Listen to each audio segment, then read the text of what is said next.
Done, ठीक। अस्सलाम वालेकुम। एक दफ़ा फिर कल के कुछ बचे हुए कंटेंट के साथ और आज की जोश और खरोश वाली पढ़ाई के साथ, कल हम लोगों ने रिस्क असेसमेंट का एरिया स्टार्ट किया था। हमने देखा था कि इसमें 4-5 स्टैंडर्ड्स हैं जिनकी मिक्सिंग है और एक फ्रेमवर्क है जो बैकएंड पे 315 बता रहा होता है। जब हमने देखा था 315 को तो उसने हमें बताया था कि एक एंटिटी के कंट्रोल्स को और मुख्तलिफ एस्पेक्ट्स को हमने इस नज़र से देखना है कि वहाँ पे एरर या फ्रॉड का क्या मार्जिन हो सकता है। इसी चीज़ को कंटिन्यू करते हुए हम आएंगे गोइंग कंसर्न के स्पेसिफिक एरिया की तरफ। गोइंग कंसर्न का रिस्क ज़्यादातर रिस्क असेसमेंट के साथ अलग से एड्रेस हो जाता है। कभी कभी ICAP इसके ऊपर इंडिपेंडेंट सवाल भी पूछ लेता है, इसका अपना एक फ्रेमवर्क है, बट काफ़ी दफ़ा रिस्क असेसमेंट के साथ इसकी मिक्सिंग होती है। और एक मज़ेदार ऑब्जर्वेशन जो ICAP की हमेशा है, वो कहते हैं कि स्टूडेंट्स ज़्यादातर रिस्क असेसमेंट के सवाल में ज़बरदस्ती गोइंग कंसर्न ढूंढने की कोशिश करते हैं। गोइंग कंसर्न नहीं भी हो तो रिमोट अजम्पशन ले लेते हैं। अगर सवाल बताता है कि कंपनी की 20 फैक्ट्रियों में से एक फैक्ट्री का ऑपरेशंस 3 महीने बंद रहे, तो लोग इस इशू को पकड़ के गोइंग कंसर्न पे ले जाते हैं। वो कहते हैं अगर ये 3 महीने बंद रहे तो क्यों बंद रहे, हो सकता है इसका मसला पूरे साल के ऊपर हो सकता है यही फैक्ट्री आपकी मेन फैक्ट्री हो, और अगर ये फैक्ट्री बंद रही तो फिर तो गोइंग कंसर्न हिट हो गई। तो वो इस चीज़ को काफ़ी माइंड करते हैं कि स्टूडेंट्स हमेशा धक्के से गोइंग कंसर्न की तरफ चला जाता है। तो थोड़ा सा फ्रेमवर्क के हिसाब से अगर देखें तो गोइंग कंसर्न का जो ताल्लुक है वो शुरू होता है कुछ रिस्क फैक्टर से। जब भी आप ऑडिट करने जाते हैं तो ऐसा नहीं होता कि आपको एक एरिया मिले गोइंग कंसर्न का कि ये तुम सेल्स पे काम करो, तुम परचेज पे काम करो, तुम फलाना पे काम करो, और हाँ भाई मिस्टर सेमी सीनियर तुमने गोइंग कंसर्न पे काम करना है। गोइंग कंसर्न अलग से कोई एरिया नहीं है। इन एवरी एरिया जब आप ऑडिट कर रहे हैं आपने अलर्ट रहना है। अगर आपको कोई ऐसे फैक्टर्स नजर आते हैं जिससे आपको डाउट हो कि उनकी गोइंग कंसर्न हिट हो सकती है, तब आपका काम शुरू होता है। अदरवाइज गोइंग कंसर्न के ऊपर आपने अलग से स्पेसिफिक प्रोसीजर्स नहीं लगाने, ये डाउट से शुरू होती है कहानी। तो अंडरस्टैंडिंग द एंटिटी में जब हमने देखा था एंटिटी क्या है, उसकी नेचर क्या है, उसके ऑपरेशंस क्या हैं, उस दौरान हमने अलर्ट रहना है कुछ इस तरह के फैक्टर्स को देख के जिससे हमें लगे कि गोइंग कंसर्न हिट हो सकती है। तो ये कहानी शुरू होती है वो इवेंट्स या कंडीशंस जो सिग्निफिकेंट डाउट क्रिएट करते हैं एंटिटी की गोइंग कंसर्न एबिलिटी के ऊपर। स्टैंडर्ड ने इसको 3 कैटेगरीज में डिवाइड किया है। अगर आपको कभी कभी फाइनेंशियली कुछ ऐसी चीज़ें नज़र आना शुरू हो जाती हैं जिसमें कंपनी के फाइनेंशियल एस्पेक्ट्स बड़े मुश्किल में चले गए हैं, उनके लिए लोन्स की पेमेंट वापस करना मुश्किल हो गया है, उनकी फिक्स्ड टर्म बोरविंग मैच्योर हो गई हैं और उसके बाद जो है वो उनको कोई रियलिस्टिक प्रॉस्पेक्ट्स नज़र नहीं आ रहे आगे जाने के, शॉर्ट टर्म लोन से आप लॉन्ग टर्म एसेट्स को ज़्यादा देर तक फाइनेंस नहीं कर सकते, फिर आपकी नेट लाइबिलिटी पोजीशन आ जाती है, कई दफ़ा आपके एसेट्स और लाइबिलिटीज़ का बैलेंस आउट हो जाता है, नेगेटिव कैश फ्लोज आ जाते हैं, आपकी जो फाइनेंशियल रेशियोज हैं वो एडवर्स चीज़ें दिखाना शुरू कर देती हैं। मतलब कुछ इंडिकेटर्स होते हैं, कुछ ऐसे इंडिकेटर्स होते हैं जिससे ऐसी फील आती है कि गोइंग कंसर्न हिट हो सकती है, हुई नहीं है, हो सकती है। गोइंग कंसर्न को समझना बड़ा ज़रूरी है। गोइंग कंसर्न फंडामेंटल कॉन्सेप्ट है। अगर गोइंग कंसर्न नहीं है तो इसका मतलब है फाइनेंशियल स्टेटमेंट जो है वो किसी और बेसिस पे बनने चाहिए। अगर एक एंटिटी अगले 2 साल, 5 साल, 10 साल या फॉरसीएबल फ्यूचर तक जिंदा है, कम से कम अगले 12 महीने जिंदा है, तो वो फाइनेंशियल्स बनाएगी नॉर्मल तरीके से। और वो एंटिटी जिसका पता हो कि 7 महीने बाद बंद हो जाएगी, ऑब्वियसली वो लॉन्ग टर्म एसेट्स को शॉर्ट टर्म पे ले आएंगे, लॉन्ग टर्म लाइबिलिटीज़ को चेंज कर देंगे। ऐसे में उनके रिसीवेबल्स के ऊपर डाउटफुल डेट्स के चांसेस भी बढ़ जाएंगे जो बंद होने वाले हैं। इसी तरह से उनके एसेट्स जो बुक वैल्यूज़ पे हैं वो शायद रियलाइजेबल वैल्यूज़ पे आ जाएंगे, रिप्लेसमेंट कॉस्ट वगैरह पे आ जाएंगे। तो अगर एक एंटिटी गोइंग कंसर्न नहीं है तो इसका मतलब है उसके अकाउंट्स की शक्ल ही बदलने वाली है। तो this is a basic assumption कि आपने अकाउंट्स बनाते हुए ये देखना होता है कि क्या हमारी एंटिटी गोइंग कंसर्न है। अगर हमारी एंटिटी गोइंग कंसर्न है तो अकाउंट्स नॉर्मल तरीके से बनेंगे, और अगर गोइंग कंसर्न नहीं है तो हम किसी और बेसिस ऑफ अकाउंटिंग पे चले जाएंगे जिससे हम अकाउंट्स को आज की वैल्यू पे ले आएंगे। तो ऑडिटर का मेन कंसर्न ये है कि अगर उसे कोई ऐसा फैक्टर नजर आए तो फौरन से मैनेजमेंट के पास जाए और उन्हें कहे देखिए जी कुछ इस तरह के फैक्टर्स हैं जिससे मुझे डाउट क्रिएट हो रहा है कि शायद आपकी गोइंग कंसर्न हिट हो जाए। तो फाइनेंशियल फैक्टर्स की कुछ एग्जांपल दिए हैं, स्टैंडर्ड ने कुछ ऑपरेशनल फैक्टर्स की एग्जांपल दिए हैं। कई दफ़ा उनका कोई फैक्ट्री कोई बड़ा यूनिट बंद हो गया, उनकी मेजर यूनिट्स जो बन रहे थे जिस रॉ मटेरियल से बन रहे थे उसकी सप्लाई आना बंद हो गई, उनके कुछ की रिसोर्सेज छोड़ के चले गए। मैं टिपिकली एग्जांपल देता हूँ कि अगर एक हॉस्पिटल में 5 में से 4 डॉक्टर्स छोड़ के चले जाएँ जो मेन डॉक्टर्स हों, तो शायद वो हॉस्पिटल के ऊपर गोइंग कंसर्न के मसले आना शुरू हो जाएंगे। कई दफ़ा किसी इन्वेस्टमेंट कंपनी के अंदर 2-3 उनके इन्वेस्टमेंट एनालिस्ट या इस तरह के लोग अगर चले जाए तो आपके लिए कई दफ़ा काफ़ी मुश्किल हो जाता है उस सिचुएशन को डील करना। तो फाइनेंशियल लेवल पे या ऑपरेशनल लेवल पे या कभी कभी कुछ अदर डिफ़िकल्टीज आती हैं। कंपनी के बारे में मीडिया में नेगेटिव कंपेन्स चलना शुरू हो गई, कोई ओवरऑल एनवायरनमेंट का कोई ऐसा लॉ आ गया जिस लॉ ने कंपनी को अफेक्ट करना शुरू कर दिया, या कहीं ना कहीं आपकी कंपनी की प्रोडक्ट्स जो हैं वो टेक्नोलॉजिकली या किसी और वजह से ऑब्सलीट हो गई। तो कभी कभी कुछ फाइनेंशियल इंडिकेटर्स, कभी कभी कंपनी के ऑपरेशन में कुछ ऐसे इंडिकेटर, और कभी कभी कुछ अदर रीजंस ऐसी नज़र आती हैं। अब आवाज़ आ रही है? अब आवाज़ आ रही है सारी जगह? जी अब आ रही है। ठीक है, आवाज़ आ रही है। चलें, अच्छा आपने आवाज़ उठा ली तो उससे आवाज़ आप तक पहुंच गई। अदर्स, ऑपरेशन और फाइनेंशियल, ये तीन तरह के फैक्टर। अब एक चीज़ मैं सजेस्ट करूंगा, कभी भी आपको रिस्क असेसमेंट का सवाल नजर आया और कोई फैक्टर आपने देखा और आप फौरन से जज्बाती हो गए और आपने कहा गोइंग कंसर्न वाले पॉइंट्स तो मैं यहाँ ऐड कर ही दूँ, एहतियातन एक दफ़ा इस स्टैंडर्ड में आके एहतियातन इस लिस्ट को देख लीजिएगा। अगर किसी एक आध से क्लोजली रिजेंबल कर रहा हो तो आप बड़े फ़ख्र से लिख सकते हैं कि इस तरह की चीज़ ISA 570 ने डिस्क्राइब की है एज एन ऑपरेटिंग फैक्टर या इंडिकेटर टूवर्ड्स गोइंग कंसर्न। चूँकि एग्जामिनर इस चीज़ को बहुत माइंड कर रहा है कि लोग धक्के से हर चीज़ को गोइंग कंसर्न पे ले जा रहे हैं, तो हो सकता है एक इशू जो गोइंग कंसर्न की तरफ जा रहा हो, कहीं आप डर के मारे गोइंग कंसर्न की तरफ ना लेके जाएं कि एग्जामिनर ने कमेंट्स ऐसे किए हैं। तो अगर आपको कहीं कोई अजीब सी ड्राउनी सी चीज़ लग रही है कि गोइंग कंसर्न हिट हो रहा है, ऑन सेफर साइड ये लिस्ट एक दफ़ा देख लीजिएगा। इसके करीब करीब कोई फैक्टर हो तो आप बड़े कॉन्फिडेंस से कह सकते हैं कि 570 ने हमें कुछ इंडिकेटर्स बताए हैं, ये जो गिवन सिचुएशन में एक इंडिकेटर है जो फाइनेंशियल इंडिकेटर है towards doubt over going concern. तो स्टेप 1 है आपने डाउट ट्रेस करना है। अगर आपको कोई डाउट नजर आया है तो अब आप जाएंगे मैनेजमेंट के पास और मैनेजमेंट से आप जाके कहेंगे भाई आप जरा अपनी असेसमेंट तो दिखाएं। गोइंग कंसर्न की असेसमेंट करना मैनेजमेंट के जिम्मे, ऑडिटर के जिम्मे नहीं है। बट अगर गोइंग कंसर्न पर डाउट आ गया तो आप मैनेजमेंट के पास जाके उनसे कहेंगे कि आपने कोई असेसमेंट परफॉर्म की है। अगर तो उन्होंने असेसमेंट परफॉर्म की है तो आपने जो 2-3 वेरिएबल्स आपको नजर आए कि यहाँ डाउट है गोइंग कंसर्न पे, आपने उनसे कहा ये आपके असेसमेंट में किस जगह है।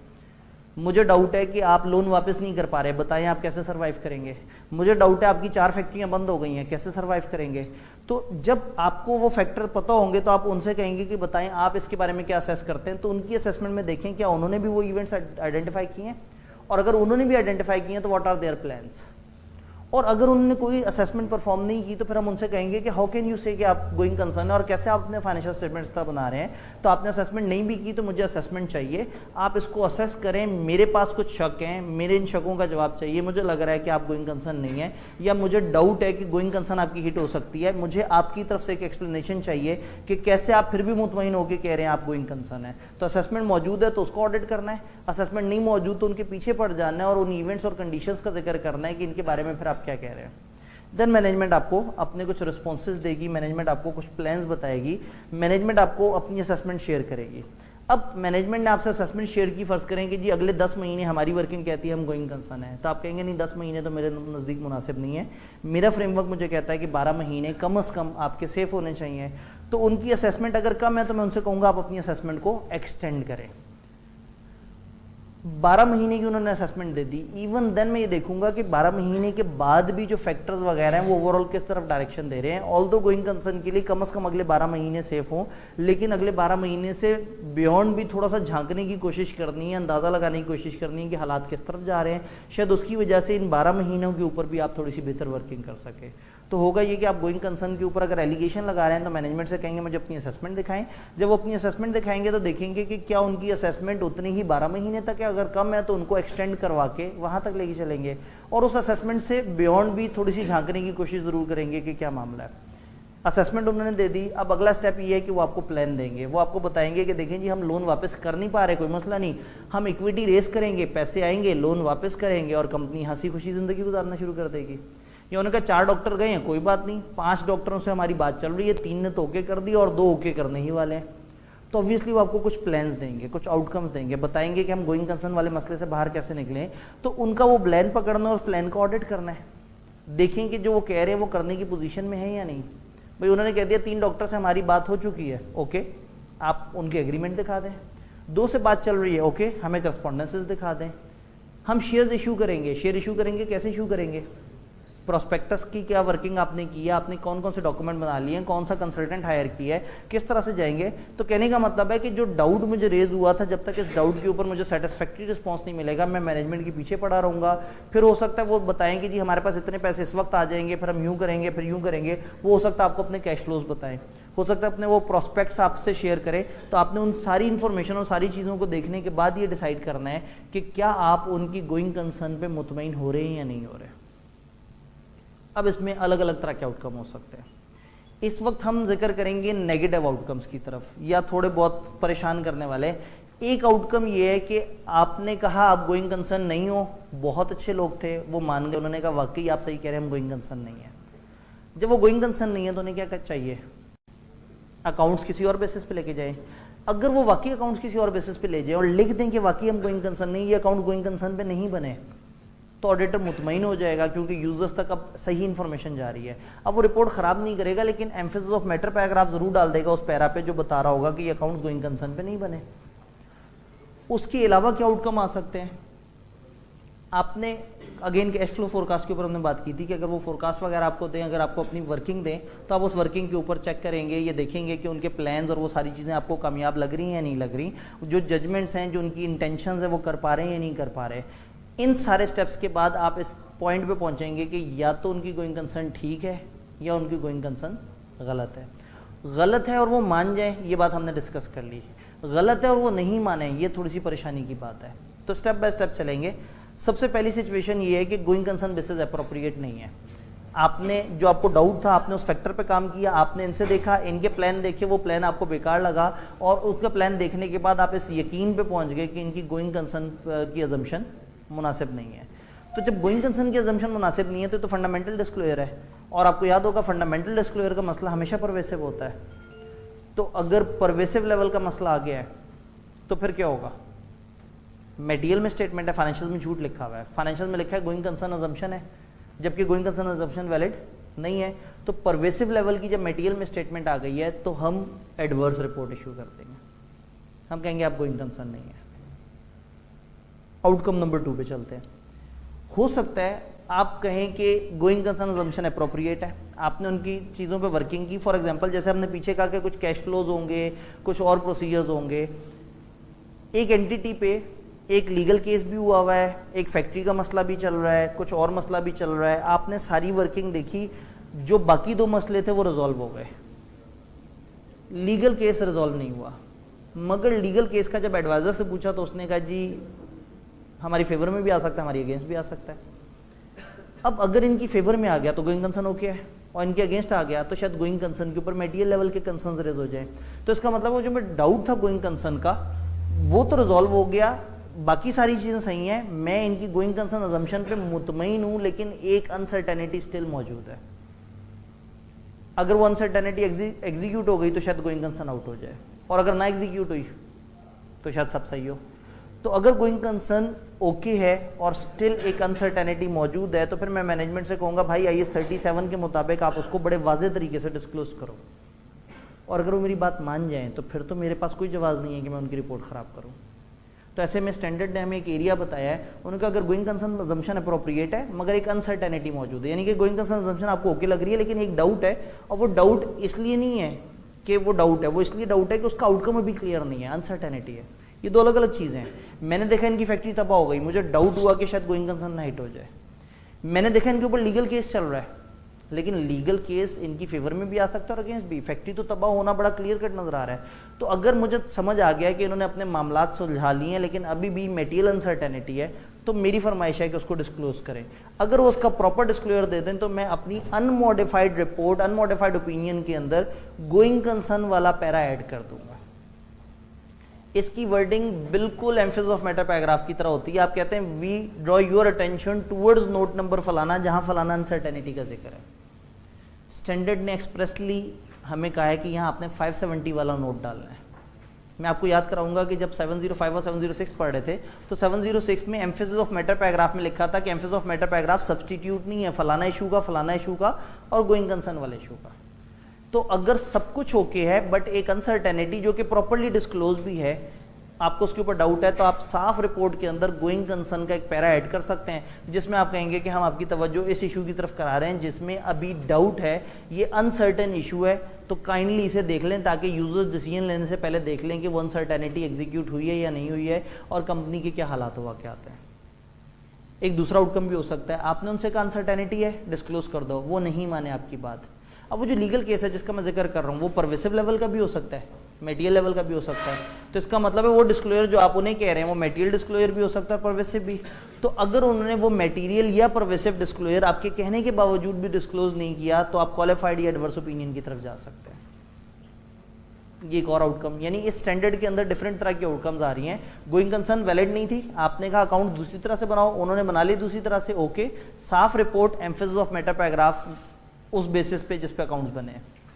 गोइंग कंसर्न आपके मुताबिक ठीक नहीं है, एडवर्स रिपोर्ट। गोइंग कंसर्न ठीक है मगर एक डाउट है अनसर्टेनिटी की वजह से, और अनसर्टेनिटी तो अनसर्टेनिटी है, आप उसको पॉजिटिव नेगेटिव दोनों तरफ नहीं क्लासीफाई कर सकते। भाई अगर आप कहते हैं कि जी अनसर्टेनिटी है, मुझे लग रहा है आपकी गोइंग कंसर्न आउट है, तो वो कहेंगे इतना तो केस करने वाले को यकीन नहीं हो रहा कि हमारी गोइंग कंसर्न आउट हो रही है जितना हमारे ऑडिटर को फील होना शुरू हो गया। जो अनसर्टेनिटी वो अनसर्टेनिटी है, वो मेरे कंट्रोल में नहीं है, इनके कंट्रोल में भी नहीं है। हाँ लेकिन अगर एग्जीक्यूट हो गई तो दुनिया मेरे से कहेगी कि तुम्हें नहीं पता था इतनी बड़ी अनसर्टेनिटी। तो वो इतनी इंपॉर्टेंस रखती है कि उसके लिए एक सेपरेट पैरा है गोइंग कंसर्न वाला। तो वो जो गोइंग कंसर्न हमने रिपोर्ट के फॉर्मेट में देखा था, साफ रिपोर्ट के फॉर्मेट में, वो सिर्फ एक वाहिद सिनेरियो में वो पैराग्राफ डलेगा जब इस तरह का इशू आए। गोइंग कंसर्न अप्रोप्रिएट है, अनसर्टेनिटी थी, डिस्क्लोज का कहा, नहीं किया तो रिपोर्ट खराब हो जाएगी। अनसर्टेनिटी मेटीरियल थी या परवेसिव थी, उसके हिसाब से क्वालिफाइड एडवर्स ओपिनियन आ जाएगी। चौथा सिनेरियो, आपने जब उन्हें कहा सर अपनी गोइंग कंसर्न असेसमेंट देना, मैंने देखना है कि आपकी गोइंग कंसर्न वैलिड लग रही है या नहीं लग रही, उन्होंने कहा वो तो हमारे पास असेसमेंट कोई नहीं है। अगर वो आपको असेसमेंट प्रोवाइड ही ना करें तो आप वेरीफाई किस चीज़ को करेंगे? तो जब उन्होंने असेसमेंट आपको नहीं दी, आपने कहा क्यों असेसमेंट नहीं दे रहे, उन्होंने कहा जी वो एक दराज में हम रख के भूल गए, वो दराज पता नहीं कौन सी थी, इतनी सारी दराजें थी ऑफिस में, पता नहीं ऑफिस भी कौन सा था। ऑब्वियसली अगर आपको गोइंग कंसर्न असेसमेंट नहीं दे रहे तो ये कहना कि इनकी गोइंग कंसर्न आउट हो गई है, वेरीफाई हो चुका है, या इनकी असेसमेंट गलत है, ये तो मुनासिब नहीं है। अगर मुझे असेसमेंट मिली ही नहीं तो सफिशिएंट अप्रोप्रिएट ऑडिट एविडेंस ही नहीं मिला, जब नहीं मिला तो मैं डिस्क्लेमर की तरफ जा सकता हूँ। और अगर मुझे असेसमेंट दें और कहें 10-1 महीने की ये चल जाएगी, मैं कहूँगा नहीं मुझे तो 12 महीने की, और जी वो ऊपर के 2 महीने ज़रा बहुत मुश्किल है, वर्किंग करनी पड़ेगी, आप 10 महीने की असेसमेंट ले लें। मैं कहूँगा अच्छा चलो ठीक है, 2-1 महीने मेरी नज़र में मटेरियल तो है, फिर क्वालिफाइड रिपोर्ट भी बर्दाश्त कर लेना, फाइनेंशियल सही है सिवाय उस 1-2 महीने की असेसमेंट के जो ये मुझे नहीं प्रोवाइड कर सके। अगेन अगर गोइंग कंसर्न असेसमेंट प्रोवाइड ना करें या उसको एक्सटेंड ना करें तो आप डिपेंडिंग अपॉन परवेसिवनेस उसके ऊपर क्वालिफाइड या डिस्क्लेमर, यानी कि ये इनएबिलिटी वाला सिनेरियो बन जाएगा। इन दो में से किसी किस्म की ओपिनियन दे सकते हैं। तो इसका मतलब है गोइंग कंसर्न के सिनेरियो में रिपोर्ट में बहुत सारी तरह के आउटकम है। अब गोइंग कंसर्न का सवाल 700 सीरीज के साथ भी मिक्स होकर आ सकता है कि किसी एक सिनेरियो में एक इशू रेज करें और कहें बताओ ऑडिटर क्या एक्शंस लेगा और रिपोर्ट पे क्या इंपैक्ट आएगा, तो ये सारी कहानी वैलिड है। दूसरा ये रिस्क असेसमेंट के सवाल के साथ मिक्स होकर आ सकता है कि सिचुएशन में से कोई एक ऐसी सिचुएशन हो जो आपको खतरनाकी की तरफ इशारा कर रही हो, और जब आप देखें और उसके ऊपर वर्किंग करें तो आपसे पूछा जाए बताओ ऑडिटर के को क्या रिस्क लग रहा है और उसके क्या रिस्पॉन्सेज होंगे, तो भी स्टैंडर्ड का जो पीछे वाला पोर्शन है वहां तक आपका आंसर बनता है। और गोइंग कंसर्न का स्टैंड अलोन सवाल भी आ सकता है। उन्होंने 3-4 दफ़ा ऐसा भी किया है कि एक प्रॉपर सिनेरियो क्रिएट करके का ये सिचुएशन बताओ ऑडिटर क्या करेगा, तो तकरीबन पूरा ही स्टैंडर्ड उन्होंने हमसे रेप्लिकेट करवाया हुआ है। गोइंग कंसर्न के इन इश्यूज़ के अंदर दोस्त शावेद गवर्नेंस को आपने हमेशा इन्वॉल्व करना है। जब भी आपको कोई ऐसे इवेंट्स या कंडीशन नजर आए जो गोइंग कंसर्न को हिट करते लग रहे हैं, आपने दोस्त शावेद गवर्नेंस को कहना है कि जी ये इश्यूज़ हैं, आपकी मैनेजमेंट ताउन नहीं कर रही, आपकी मैनेजमेंट हमें असेसमेंट नहीं दे रही, या उनकी जो गोइंग कंसर्न अजम्पशन बेसिस है वो मुनासिब नहीं है। रिपोर्ट ख़राब करने से पहले दोस्त शावेद गवर्नेंस को ज़रूर इन्वॉल्व करें कि कुछ डाउट्स हैं, उन डाउट्स पर मेरा ये कंसर्न है, मैनेजमेंट का ये रिस्पॉन्स है, ताकि उनको भी पता हो कि इदारे में क्या चल रहा है और वो उसमें आपको काफ़ी ज़्यादा हेल्प कर सके। स्टैंडर्ड को एक और डर भी लगा, उन्होंने कहा कभी कभी फाइनेंशियल स्टेटमेंट्स के अप्रूवल में एक सिग्निफिकेंट डिले आ जाता है। एंड ऑफ ऑडिट पे आप खड़े हैं, आप उनसे कह रहे हैं ज़रा जल्दी से साइन करके अकाउंट्स दे दें और ये लिख के दे दें ये अकाउंट्स आपकी जिम्मेदारी है और जो लिख रहे हैं वो आप ओन कर रहे हैं, और मैनेजमेंट की तरफ से अननेसेसरी ज़रूरत से ज़्यादा डिले नज़र आ रहा हो, तो स्टैंडर्ड कहता है कि अगर आपको ज़रूरत से ज़्यादा डिले नज़र आ रहा है फाइनेंशियल स्टेटमेंट्स के अप्रूवल पे विदाउट एनी अपेरेंट कॉज, तो गौर से देखें, थोड़ी सी वर्किंग करें। हो सकता है गोइंग कंसर्न डाउट पे हो और मैनेजमेंट वाले जिम्मेदारी ना ले रहे हो जब तक कि वो खुद क्लियर ना हो जाए कि वी आर गोइंग कंसर्न और नॉट। तो अगर significant delay approval of accounts में है तो आपने थोड़ा सा अलर्ट रह के इन चीज़ों को देखना है और अकॉर्डिंगली फिर गोइंग कंसर्न के इशू के ऊपर वर्किंग करनी है। स्टैंडर्ड ज़्यादा बड़ा नहीं है, लेकिन ये स्टैंडर्ड कई जगह पे काम आ सकता है। स्टैंड अलोन भी इंपॉर्टेंट है 700 सीरीज़ के मुताबिक भी, और 315 के अंदर हर दूसरे तीसरे सवाल में इसकी ज़रूरत पड़ सकती है, लेकिन हर सवाल में ज़रूरत नहीं पड़ सकती, या हर सवाल के हर इशू में ज़रूरत नहीं पड़ सकती। ये याद रखना है, एग्जामिनर ने बहुत माइंड किया इस बात को कि स्टूडेंट्स छोटी से छोटी बात उठा के अचानक से गोइंग कंसर्न की तरफ ले जाते हैं। तो अगर आपको पेपर में कोई चीज़ गोइंग कंसर्न की तरफ लग रही है और आपको ये जुमला भी याद आ रहा है कि एग्जामिनर माइंड करता है, तो on safer side in factors के साथ आके रिलेट कर लें। अगर किसी से रिलेट हो रहा है तो एक्सप्रेसली बता दें कि 570 ने कुछ इंडिकेटर्स बताए हैं, ये indicator one of the financial indicator है। कंक्लूसिव लिस्ट नहीं है, कंक्लूसिव एग्जाम्पल नहीं है, इसके अलावा भी हो सकता है, बट अगेन पेपर लेवल पे अगर आपको चीज़ें मिल रही हैं तो मोस्ट प्रॉब्ली इनमें से किसी ना किसी के साथ उसको वो मैच कर जाएगा। इन्होंने काफ़ी ग्लोबल से पॉइंट्स बताए हैं।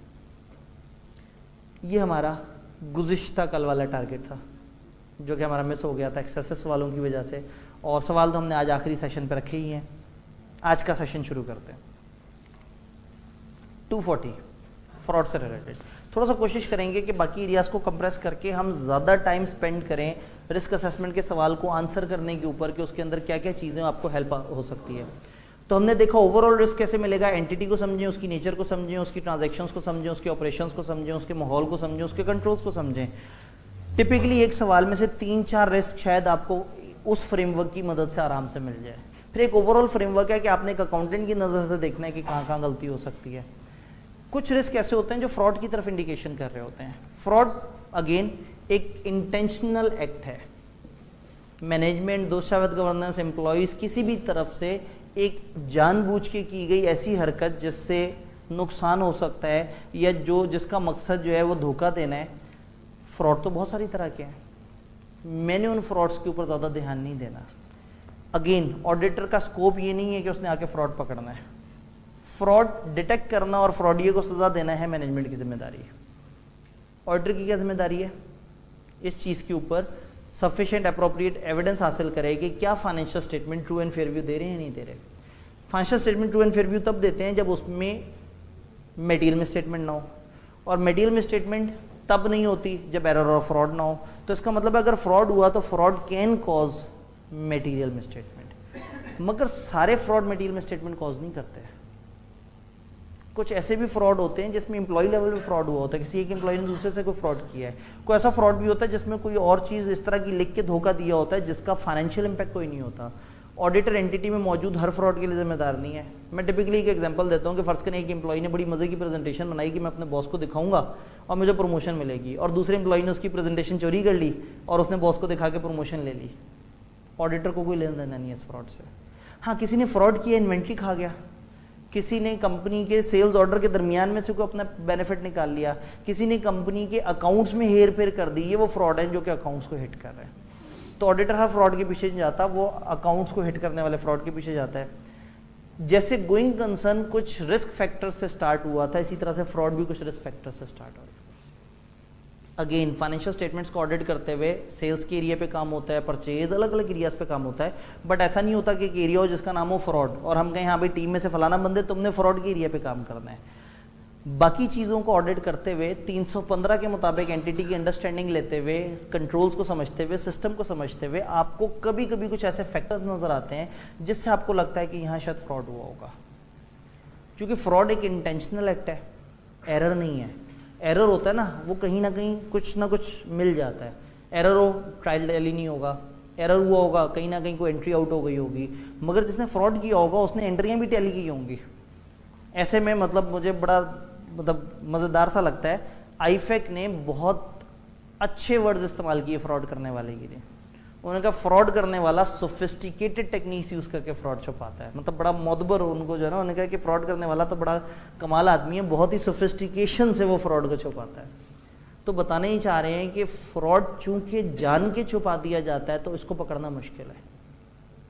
एरर छुपाने की कोशिश किसी ने की नहीं होती क्योंकि एरर हो गया होता है, तो उसके ट्रेसेस भी मिल जाते हैं और कहीं ना कहीं चीज़ें रिकनसाइल हो जाती हैं। फ्रॉड के ऊपर बात करते हैं। जब आपने फ्रॉड को पकड़ना है तो फ्रॉड को पकड़ने के लिए आपको फ्रॉडिये चाहिए। अगर फ्रॉडिये पकड़े गए तो फ्रॉड पकड़ा जाएगा। फर्स्ट करें एक फ्रॉड हुआ है तो फ्रॉड के पीछे जाने का एक तरीका तो ये है कि आप बहुत ही डिटेल से प्रोसीजर लगाना शुरू कर दें।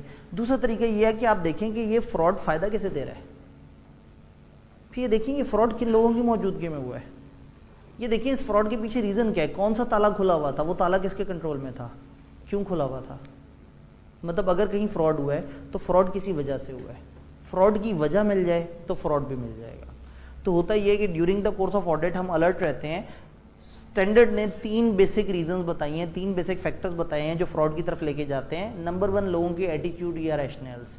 कुछ लोगों की आदत होती है वो फ्रॉड करते हैं, कुछ लोगों के बिहेवियर्स ऐसे होते हैं वो नोइंगली एंड विलिंगली फ्रॉड करते हैं और बड़ा फख्र महसूस करते हैं, जान के कंपनी के रिसोर्सेज को पर्सनल इस्तेमाल में लेके जाते हैं और शायद उनको इसमें कुछ गलत भी नहीं लगता। तो कभी कभी एंटिटी के लोगों के एटीट्यूड और रैशनल समझना बड़ा ज़रूरी है, उनके बिहेवियर समझना बड़ा ज़रूरी है। अगर वो बड़े कैजुअली इस तरह की चीज़ें कर रहे हैं जिसमें फ्रॉड हो रहा है तो इसका मतलब है वो आदतन फ्रॉड कर रहे हैं। तो फ्रॉड होने के पीछे एक रीज़न होती है कि इंसानी फ्रॉड यह होता है, उसने फ्रॉड कर जाना होता है। तो किसी भी एंटिटी में अगर कहीं फ्रॉड हुआ है तो सबसे पहले ढूंढा जाता है मशकूक लोगों को।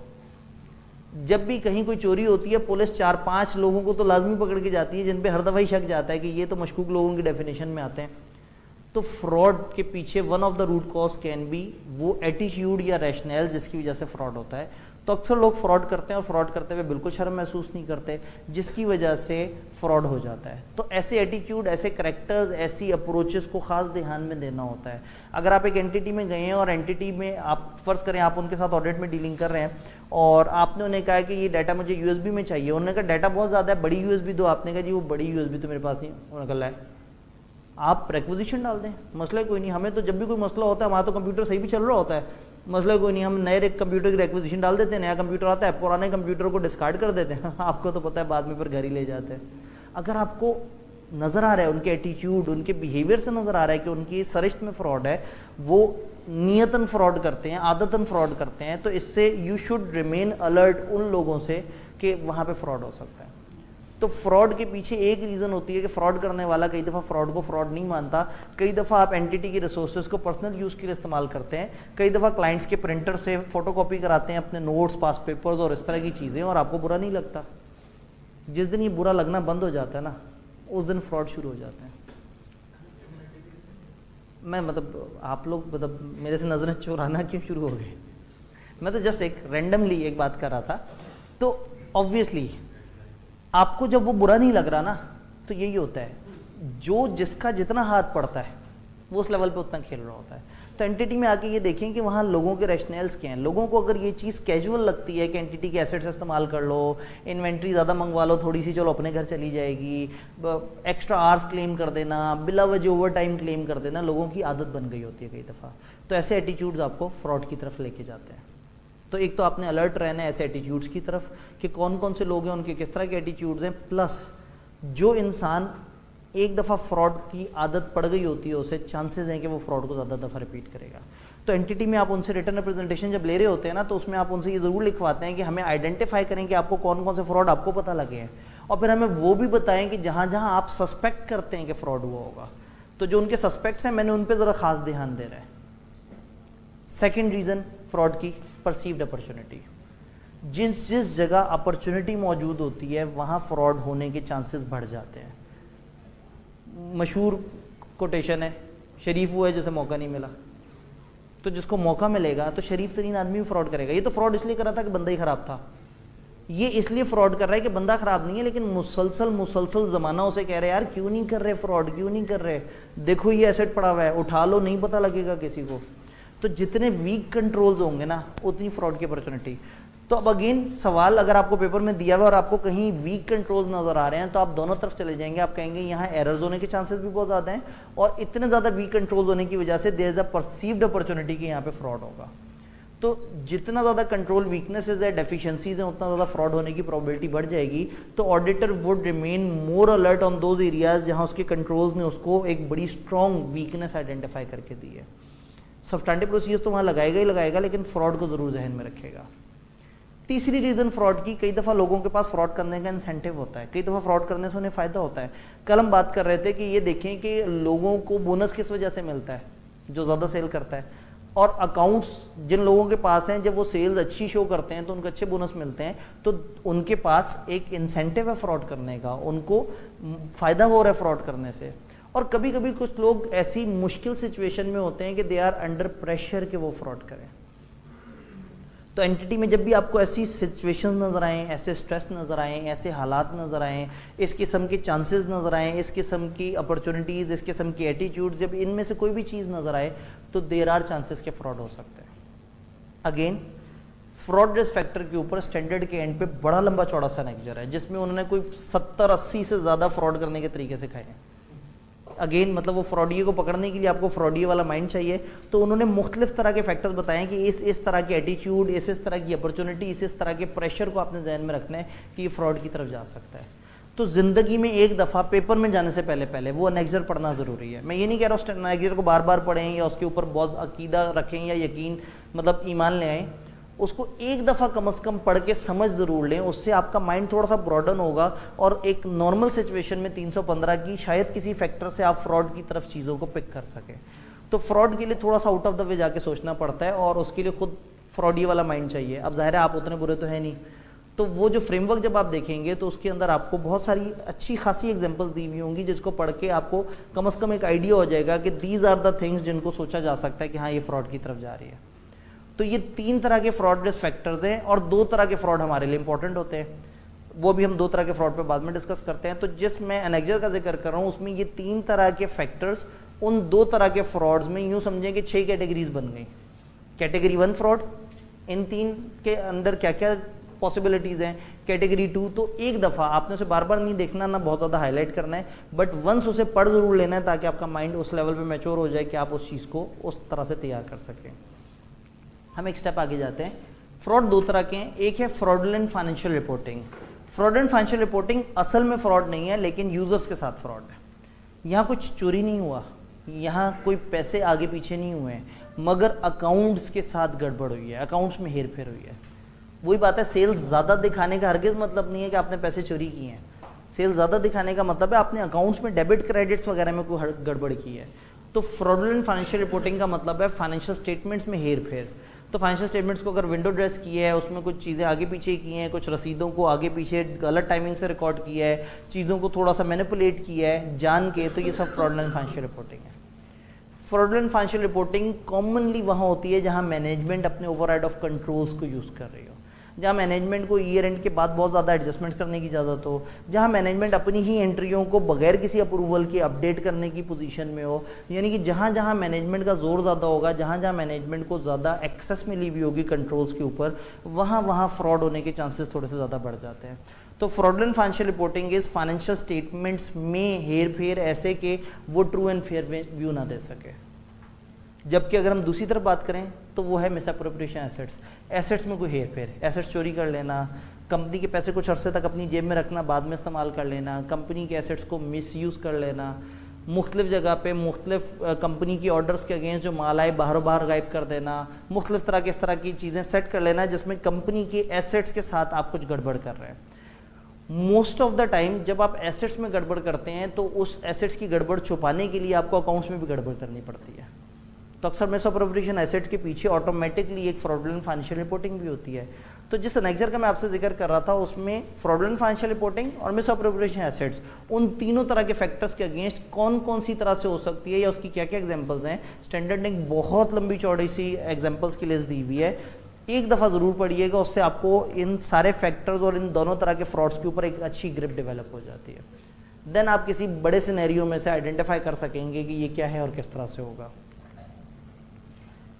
फ्रॉड की रिस्पॉन्सिबिलिटी किसकी है, ये बात हमने पहले कर ली है कि ये मैनेजमेंट है जिसकी मेन जिम्मेदारी है फ्रॉड की। ऑडिटर की जिम्मेदारी फ्रॉड पकड़ना नहीं है, ऑडिटर की जिम्मेदारी है देखिए कि ट्रू एंड फेयर व्यू है या नहीं। और ऑब्वियसली फाइनेंशियल स्टेटमेंट में मटेरियल में स्टेटमेंट आ जाएगी अगर फ्रॉड होगा। तो अगर फ्रॉड है और उसकी वजह से मटेरियल में स्टेटमेंट है देन ऑडिटर्स कंसर्न। लेकिन अगर ऑडिटर की नॉलेज में कोई फ्रॉड नहीं है तो वो सब कुछ सही चल रहा है। ऐसा नहीं है कि ऑडिटर ने 100% फ्रॉड आइडेंटिफाई करने हैं, आइडेंटिफाई तो नहीं करने लेकिन जो मिल जाए उसे छोड़ना भी नहीं है, फिर उसके पीछे जाना और उसकी एडजस्टमेंट कराने की कोशिश करनी है। फ्रॉड में मशहूर ज़माना प्रोसीजर ऑडिटर की इंक्वायरी, मैनेजमेंट से इंक्वायर करेगा, दो शावत गवर्नेंस से इंक्वायर करेगा। जब आप बहुत सारे लोगों से बार बार सवाल पूछते हैं और एक ही तरह के सवाल अलग अलग लोगों से अलग अलग डिपार्टमेंट के पूछते हैं जिनमें से कुछ की आपस में दोस्ती होती है और कुछ की आपस में बहुत ज़्यादा क्लैश भी होता है, तो खुद ही से ऑडिटर को हिंट्स मिल जाते हैं। कई दफ़ा दो बंदे जिनमें से एक ने फ्रॉड किया और दूसरे को हमेशा जलसी होती है कि उसने फ्रॉड किया और मैं क्यों नहीं कर सका, तो ऑडिटर जब थोड़ा सा इंक्वायर करता है, जब उसको किसी जगह पे डाउट क्रिएट होता है ना कि ये सिचुएशन है, यहाँ तो कंट्रोल बहुत लूज है, ओहो कंट्रोल बहुत लूज है, शायद फ्रॉड हुआ हो, तो फिर वो थोड़ा सा जाके लोगों को उकसाता है, उनसे अजीब अजीब से सवाल पूछता है, उनसे क्रॉस क्वेश्चनिंग करता है, उनसे अपने अलावा दूसरे डिपार्टमेंट के लोगों के बारे में भी थोड़ा सा फीडबैक लेता है। क्यों बताते होंगे लोग अपने डिपार्टमेंट के बारे में? क्यों मैनेजमेंट वाले ऑडिटर को फैसिलिटेट करेंगे इन इंक्वायरीज में? उनको तो नहीं करना चाहिए, ऑडिटर तो बड़ा सियाना आदमी है, तो गलवा लेगा बड़ा कुछ। जी उन्होंने प्रेमाइज, उन्होंने तो वादा किया हुआ है, उन्होंने ये वादा तो नहीं किया कि हम मतलब हर बेमानी भी जो जहन में चल रही होगी वो भी बताएंगे। उन्होंने वादा किया हम ऑडिटर को हर इन्फॉर्मेशन शेयर करेंगे। जिसके जहन में फ्रॉड है वो वादा का भी याद रखेगा। तो ऑडिटर को रिस्पॉन्ड करना तो उनकी जिम्मेदारी है, लेकिन ऑडिटर को वैसे रिस्पॉन्ड करना जैसे वो चाह रहा है वो तो उनकी जिम्मेदारी नहीं है। तो ऑडिटर भी बड़ा सियाना है, ऑडिटर क्रॉस क्वेश्चनिंग करके अलग अलग तरह के लोगों से ये चीज़ सामने रखता है। कॉमनली ऑडिटर का प्रोसीजर ये है कि जिस जगह उसे शक हो फ्रॉड का, तो टीम में से सीनियर या थोड़ा सा मतलब तेज टाइप का बंदा जो है ना, क्लाइंट के किसी सीनियर आदमी के पास चला जाता है और उसके साथ बैठ के जो है ना इनफॉर्मल गुफ्तगू शुरू कर देता है, और सुनाए आप कब से कंपनी में हैं और ये वो भी फिर रिलैक्स हो जाता है कि चलो ऑडिटर ने पहली दफ़ा आके थोड़ा सा ऑफिशियल सेट की भी बात की, मैं तो पिछले 27 साल से यहाँ पे हूँ और इस तरह से। फिर एक जुमला कह दिया कि मैंने देखा है कि डिपार्टमेंट में आपके अलावा कोई प्रॉपर काम नहीं करता, आपसे हमेशा इन्फॉर्मेशन भी पूरी मिल जाती है। मुझे लग रहा है कि बाकी लोग जो है ना ये बस सिर्फ तनख्वाहें ले रहे हैं, मुझे तो लगता है शायद 3-4 बंदों का काम तो आप अकेले ही कर लेते हैं। आपसे देखें ना, हमेशा इन्फॉर्मेशन भी पूरी मिलती है, आप हमेशा सपोर्ट भी करते हैं, और आप जब आओ काम कर रहे होते हैं, बाकी किसी के पास जाओ वो सॉलिटेयर खेल रहा होता है, किसी के पास जाओ तो वो मोबाइल पे कैंडी क्रश खेल रहा होता है। अजीब लोग हैं इदारे के। तो ऐसे में वो जो सीनियर आदमी है वो थोड़ा सा अब खुल जाएगा, अब उसको होगा कि इस बंदे ने जो है ना वो दिल के तार छेड़ दिए हैं। हर अच्छा आदमी बुरों को देख के थोड़ा सा अजियत में होता है, और हर कम बुरा आदमी ज़्यादा बुरों को देख के अजियत में होता है कि वो कर रहे हैं मैं क्यों नहीं कर पा रहा। तो चाहे वो शरीफ आदमी की डेफिनेशन में या कम बुरे आदमी की डेफिनेशन में, वो उस वक्त इनफॉर्मल माहौल में आपसे वो खुल के बातें करेगा जो शायद वो किसी और के सामने ना करता। इससे इन्फॉर्मेशन ली, आधी कच्ची पक्की बात पकाई और पहुंच गए दूसरे डिपार्टमेंट के ऐसे बंदे पे जिस पे एलिगेशन लगता लग रहा है।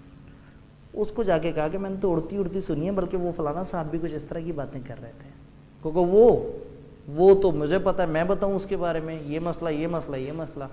तो थोड़ा सा सियासी होना पड़ता है। ये जो इंक्वायरीज है ना, अगर आप देखेंगे तो फ्रॉड में सबसे ज़्यादा जो प्रोसीजर है मेन वो इंक्वायरी है। क्रॉस इंक्वायरीज करनी है, अलग अलग लोगों से पूछनी है। जहाँ आपको डाउट है ना, उस एक ही एविडेंस को 4 अलग अलग लोगों से एक ही सवाल पूछें, अगर उनके जवाब आपस में मैच नहीं कर रहे तो थोड़े से चांसेस बढ़ जाते हैं कि पीछे कोई फ्रॉड हुआ है। तो ऑडिटर का बड़ा मशहूर प्रोसीजर होता है, यहाँ पे फ्रॉड कर रहा होता है अंदर के लोगों से, बाहर के लोगों से, अलग अलग अथॉरिटी के लेवल के लोगों से, जिससे वो जब उन सारी चीज़ों को corroborate करता है तो उसको फ्रॉड के करीब पहुँचने में ज़रा थोड़ी आसानी होती है। ऑडिटर मैनेजमेंट से स्पेसिफिक इंक्वायरीज भी कर रहा होता है, कई दफ़ा तो जनरल इंक्वायरीज कर रहा है, कई दफ़ा स्पेसिफिकली सर ये इवेंट है बताएं आपका इस पर क्या रिस्पॉन्स है, और कभी कभी वो जनरल इंक्वायरीज की तरफ भी जा रहा होता है। दोस्त शाविद गवर्नेंस के पास भी आप इश्यूज लेके जाते हैं कि जी ये इंटरनल कंट्रोल मैंने वीकनेस देखी, आप बताएं आप इसके बारे में क्या कहते हैं, और इसके बारे में फलाना जगह इंटरनल ऑडिटर ने जब खबर दी थी तो उसको ठीक क्यों नहीं किया गया था, ये काम ऐसे क्यों नहीं हुआ। तो ऐसे में दोस्त शाविद गवर्नेंस से वो स्पेसिफिक इंक्वायरी करके आपको थोड़ा सा आइडिया हो जाएगा कि शायद दोस्त शाविद गवर्नेंस भी साथ मिले हुए हैं, या शायद वो चाहते हैं लेकिन नीचे कुछ ऐसे लोग हैं जो उनको वो काम करने नहीं दे रहे। तो ऐसे में ऑडिटर ने थोड़ा सा अलर्ट रहना है, और वो जो जासूस वाला फील है ना वो यहाँ पे आनी चाहिए कि आपको, अब अगेन फ्रॉड पकड़ना हमारे जिम्मे नहीं है, लेकिन चूंकि फ्रॉड से हमारी फाइनेंशियल स्टेटमेंट्स मुतासर होने का खदशा है, और अब हमें चूंकि कुछ ऐसे रिस्क फैक्टर्स नज़र आ गए हैं, रिस्क फैक्टर्स नहीं थे तो मैं काम नहीं कर रहा था, अब रिस्क फैक्टर्स हैं तो अब मैंने एक दफ़ा तसल्ली करनी है कि ये वहम था या वाकई फ्रॉड हुआ है। तो आप फ्रॉड के पीछे मुख्तलिफ तरह के प्रोसीजर लगा रहे होते हैं। रिलेटेड एक्टिविटीज़ तो आपको पता है, जैसे 315 ने बताई थी, 550 में भी ऐसे ही लिखा हुआ है, 240 में भी लिखा हुआ है कि वही क्लाइंट एक्सेप्टेंस और कंटिन्यूस के प्रोसेस में आपको इनके बारे में बड़ा कुछ पता लगा है, इनकी इंटेग्रिटी, ये उसमें से कई दफ़ा फ्रॉड का रिस्क नज़र आ जाता है। इसी एंटिटी की को और एंगेजमेंट की है तो जैसे मैंने कहा उनका एटीट्यूड पता लग जाता है, उनकी अप्रोच पता लग जाती है, वो चीज़ों को कैसे लेके चल रहे हैं। पिछले ऑडिट से इन्फॉर्मेशन जो आपको मिलती हैं, पिछले ऑडिट्स में जो गड़बड़ें थी, पिछले ऑडिट में जिन एरियाज़ के ऊपर डिबेट होती रही, एंगेजमेंट टीम की आपस की डिस्कशन, वही बात है, सीनियर लेवल पे लोगों ने नीचे के लोगों को बताया, आपस में क्रॉस क्वेश्चनिंग, किसी को अपने एरिया में कोई मशकूक सी चीज़ नजर आई उसने फ़ौरन से साथ वाले बंदे को बताया। जब ये आपस में बैठ के एक दूसरे से क्रॉस कोरबोरेट करेंगे तो पीछे मौजूद फ्रॉड्स के करीब करीब पहुँच सकेंगे। कभी कभी एक्सट्रीम सिचुएशन में ऑडिटर जो है वो फ्रॉड की मौजूदगी की वजह से अपनी असाइनमेंट कंटिन्यू नहीं कर पाता, क्योंकि उसे नज़र आ रहा होता है कि किस किस के ऊपर बात करूं, किस किस पे इल्ज़ाम लगाऊं। ये तो सारे के सारे शहर जो है वो क्या, वो किसके हाथ पे अपना लहू तलाश करूं, तमाम शहर ने पहन रखे हैं दस्ताने। तो जब सारे ही मतलब सब के सब मिले हुए हैं, या जब एक्सट्रीम सिचुएशन है कि आपको समझ ही नहीं आ रहा कि किस लेवल की सिचुएशन है, मैनेजमेंट इन्वॉल्व है, दो चार गवर्नेंस इन्वॉल्व है, या आप सोच रहे हैं कि मैं इन पे इल्ज़ाम लगाऊं, मेरा झगड़ा हो जाए, सारा कुछ है, उससे बेहतर है मैं ये ऑडिट ही छोड़ के चला जाऊँ। तो अगर आपको ये मुनासिब लगे तो आप मैनेजमेंट और दोस्त शाविद गवर्नेंस के मुनासिब लेवल्स पे उसको डिस्कस करके इन एक्सेप्शनल सर्कमस्टांसेस आप छोड़ के भी जा सकते हैं और आप अपनी प्रोफेशनल लीगल रिस्पॉन्सिबिलिटीज़ को भी देख सकते हैं। अब सवाल ये कि इस तरह के एक्सेप्शनल सर्कमस्टांसेस कब होंगे, जब एंटिटी प्रॉपर एक्शन ना ले, आप उन्हें फ्रॉड बताएं वो उस पर एक्शन ना लें, मैनेजमेंट को बताएं एक्शन ना लें, सीनियर मैनेजर को बताएं वो भी एक्शन ना लें, दोस्त शाविद गवर्नेंस को बताएं वो कहें सर बच्चे हैं जाने दें, मतलब छोटे से अपनी एम्प्लॉयज़ हैं, आप छोड़ें, आप ऑडिटर दिल बड़ा करें। तो आपको गेम समझ आ जाती है कि ये लोग भी बीच में शामिल हैं, या पता नहीं शामिल हैं या नहीं है, लेकिन शायद इल्ज़ाम लगाने से ज़्यादा आसान है विड्रॉ करना। तो एक्सेप्शनल केसेस में आप विड्रॉ कर लेते हैं, और ना से विड्रॉ कर लेते हैं बल्कि आप ये देख लेते हैं कि किसी लॉ और रेगुलेशन की तरफ से आपको किसी अथॉरिटी को बताने की ज़रूरत तो नहीं है, क्योंकि अगर कोई नॉन कंप्लायंस ऑफ लॉ या रेगुलेशन भी हुई है फिर तो आप पे वाजिब हो जाएगा। अब तो बहुत फोकस हो रहा है दुनिया में नॉकुलर रिक्वायरमेंट्स पे, non compliance with laws and regulation. Even जो कोड ऑफ एथिक्स रिवाइज हुआ है वो भी non compliance with code laws and regulations की जो रिक्वायरमेंट है उनकी वजह से हुआ है। तो पुराने ज़माने में लॉ कंप्लाई ना करता हो क्लाइंट तो हम थोड़ा सा मुंह मोड़ लेते थे, हम कहते थे जो अकाउंट से रिलेटेड है बस उसी पे ध्यान देंगे। बट अब अगर क्लाइंट कंप्लायंस नहीं कर रहा और हमें पता लगा है तो उसको सपोर्ट करना अनएथिकल है, या तो हम उसके खिलाफ शिकायत लगाएंगे, नहीं तो कम से कम लोएस्ट दर्जा ये है कि हम विड्रॉ कर जाए, हम उन लोगों को सपोर्ट ना करें। देन रिटर्न रिप्रेजेंटेशन, इस एरिया पे आपने रिटर्न रिप्रेजेंटेशन उनसे लेनी है कि क्या उन्होंने आपको तमाम फ्रॉड आइडेंटिफाई कर दिए हैं। तो अगेन उन्होंने आपको सारे के सारे फ्रॉड आइडेंटिफाई कर दिए हैं, सारे के सारे जो सस्पेक्ट्स हैं जहाँ जहाँ उन्हें लगता है कि फ्रॉड हुआ होगा, अगर उन्होंने वो आपको आइडेंटिफाई कर दिए हैं तो रिटर्न रिप्रेजेंटेशन इस इशू के ऊपर ऑडिटर लेता है। स्टैंडर्ड ने एक्सप्रेसली कहा है कि यहाँ पे दिस इज़ गुड कि आप रिटर्न रिप्रेजेंटेशन में मैनेजमेंट से जहाँ जहाँ उनको रिस्क लग रहा है और जो जो एक्चुअल सस्पेक्टेड या एलिज फ्रॉड हैं उसका वो आपसे तस्करा करें। मैनेजमेंट और दोस्त शाविद गवर्नेंस से आप हमेशा डिस्कशन करते हैं फ्रॉड की कि ये फ्रॉड है, ये मेरे सामने आया है। मैनेजमेंट की टॉप लेयर, उसके बाद फिर दोस्त शाविद गवर्नेंस, और उन सबको बताएंगे कि ये डेफिशिएंसीज हैं, ये इश्यूज़ हैं, इस तरह के मामला आता है। फ्रॉड के ऊपर आप कुछ और मैटर्स ज़रूर बताते हैं। आप मैनेजमेंट की जो असेसमेंट है किसी भी केस में कंट्रोल्स के ऊपर या किसी जगह पे आपको लग रहा है कि यहाँ वीकनेस है, फ्रॉड हो सकता है, मैनेजमेंट से पूछते हैं वो कहते हैं नहीं ये इतनी कोई बड़ी वीकनेस नहीं है।